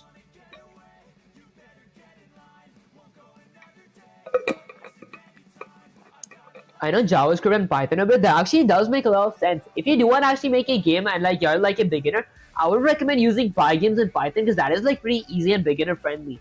That's it. Do you want to try to draw a triangle? That actually does sound fun. I actually did draw a triangle like I think last stream. Okay, that's it. I might actually try to draw a triangle if I do have some time because I do have an exam like after I think 2 days like this Monday, so I do gotta study for that as well.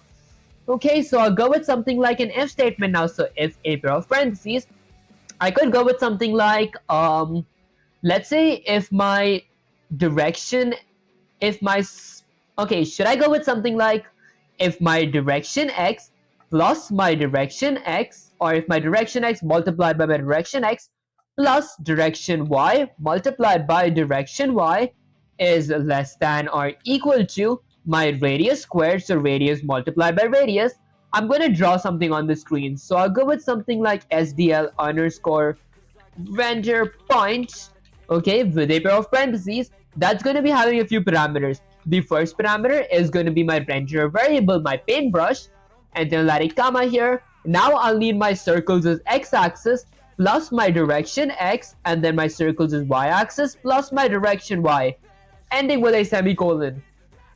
Okay, perfect. That should draw a circle now, guys, because this is like the perfect formula. Just to make it look a little more cleaner, I might remove these spaces from here. There we go. Okay, let's remove it from here as well. Okay, now after I'm done with my for loop, my for loop begins there, that for loop, hold up guys, my if statement ends here, second for loop ends here, third for loop ends there. There we go. Okay, I'm going to exit outside of my for loop, add a comment that says something like present. I'm going to present my colors on my screen, or my renderers on my screen. Okay, so I'm going to go ahead and use the SDL underscore render present function with a pair of parentheses. This is going to be requiring a parameter of my renderer, local variable, ending with a semicolon. And then I'll add another comment that says something like FPS. I'm going to be creating FPS. To create a FPS, I'll go with something like SDL underscore delay. There we go, with a parameter of 16, which is basically 60 FPS. Excuse me guys, ending with a semicolon.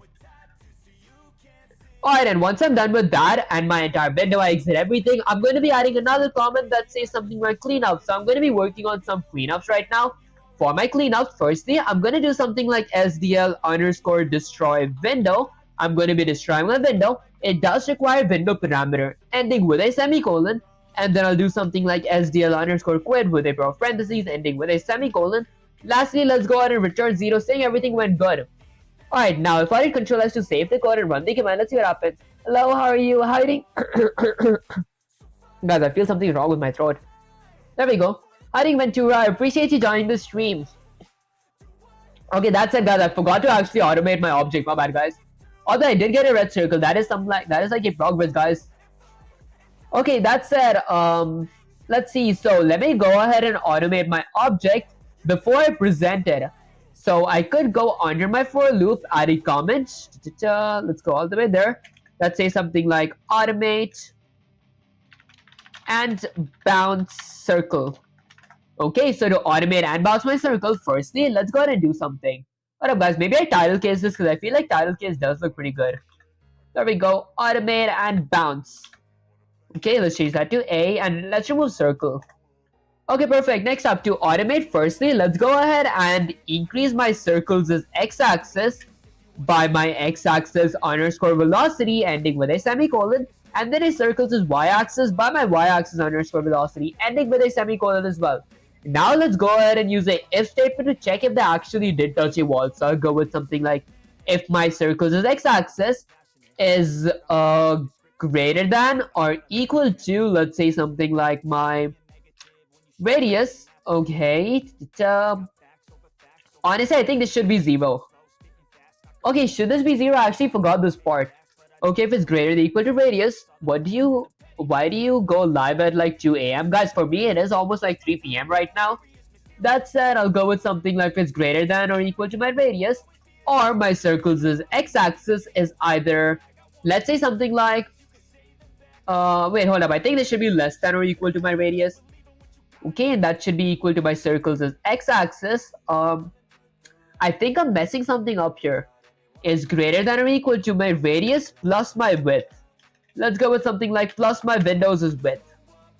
Okay, I'm going to go ahead and end that with a semicolon. I think it's correct actually, guys. My memory is like kind of vague when it comes to this because like I did use this formula back when I was learning Python. That was about 50 days ago. Radius is how big the circle is. Honestly, yeah, that does make sense. Like I am like looking for the radius's end to like when it like hits the window. That said, let's go ahead and do something. I'm going to go with something like my x-axis underscore velocity asterisk equals to, let's say something like -1. Okay, that is going to change what should we call it, positive velocity to like negative velocity. And then I'll add another if statement for my circles is y-axis. Okay, bro, where do you live on Earth? What continent? What country? Honestly, I used to say that a lot. That's so many of you guys did like say me to avoid saying that, so I did like start avoid saying that. That said, let's say something like my circles is y-axis is less than or equal to my radius, or my circles is y-axis is greater than or equal to my radius plus my height this time, my windows is height. I'm going to do something. I'll go with a pair of curly braces. Okay, and then let's go ahead and multiply my y-axis underscore velocity by -1 circle y-axis underscore velocity asterisk equals to -1.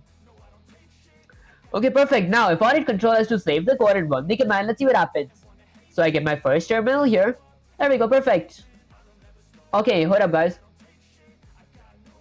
I feel like the top works, but for my bottom, it does go a little lower.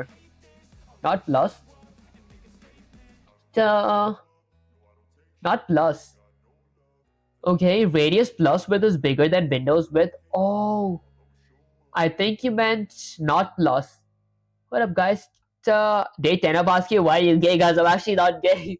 Okay, that said is greater than or equal to. Okay, actually, it does make sense. Radius plus width should be more than my width. Okay, so to do that, I could like actually. Can I like try removing this? What happens if I just do something like this without my radius? Okay, guys, did I actually forget the what should we call it formula? Okay, so here's my second terminal. Okay, that is my width. The top works perfectly, and the side is just my bottom and my right side. Okay, let's see. To fix that, maybe I could go with. Let me actually think. So if my circles is x-axis less than or equal to radius, okay, these two parts are correct. I'm messing up somewhere here. Okay, so my circles is y-axis, or my circles y-axis like greater than or equal to. Okay, I think you meant not plus. You meant, oh, what up, guys? Maybe let me try something like radius minus width. Oh, that actually does make sense. The only thing I understand is radius is half of circle. Honestly, I feel like radius is like the thickness of the circle, like how thick it is. Okay, guys, let me actually try these minus because I feel like the plus didn't make sense. Okay, now it is stuck in one place. I did get this. I did do this mistake before, guys. I feel like I'm immune to this mistake.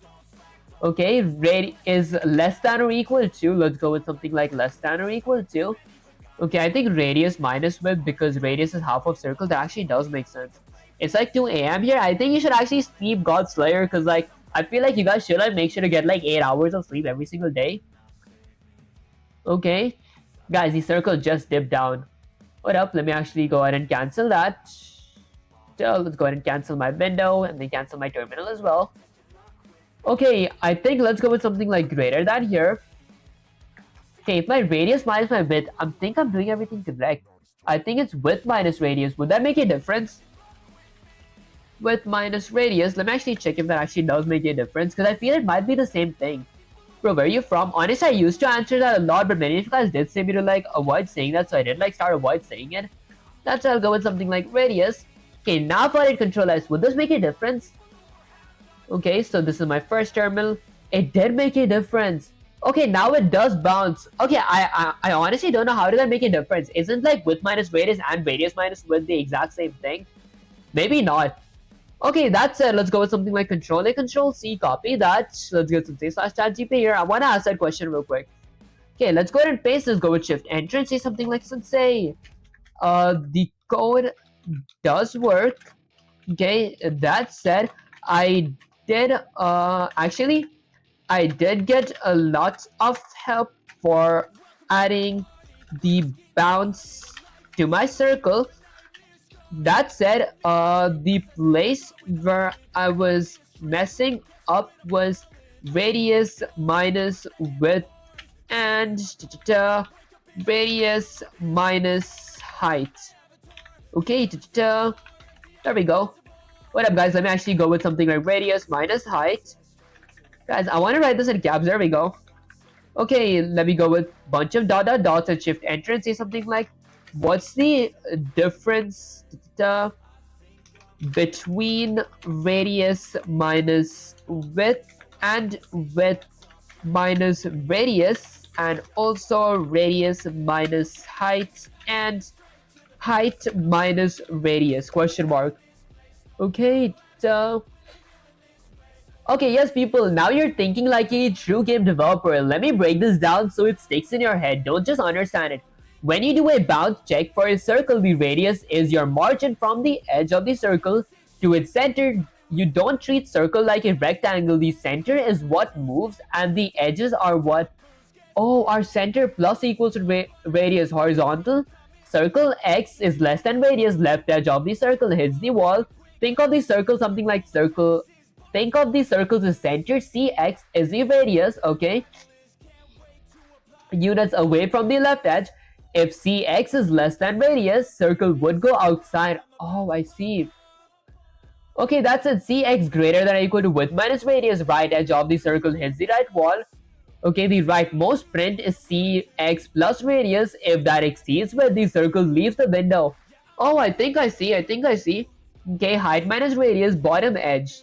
Okay, common mistake, radius minus width or radius minus height. You're subtracting the entire window size from the radius. That makes no sense physically. Okay, so it's gotta be width minus my radius and circle minus my radius. Okay, radius minus height is negative position. Oh, I see. In subtraction order matters, addition doesn't. Oh, okay, we are actually so. Oh, okay, okay, guys. I think that makes sense. Cause like my radius is what you call it. My radius is 50 and my width is something like what you call it, like 800. So like 800 minus 50 does give me something like 750. Although 50 minus 800 would give me negative 750. That could be the issue, guys. That actually does make sense.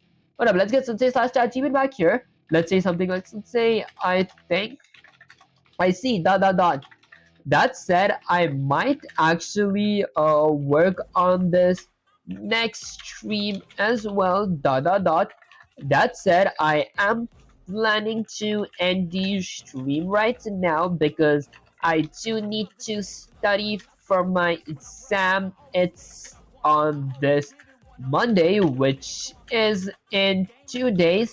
So before I do end the stream, is there anything that you want to say to the viewers? Question mark. Okay, let's see. Hey, first time you're hiding, Kani. I appreciate you joining the stream. That's it. I am like actually ending the stream right now because like I do gotta study for my college exam. That said, I'm pretty excited like start this again next stream where I do actually work with like automating different objects, for example, points and all that stuff.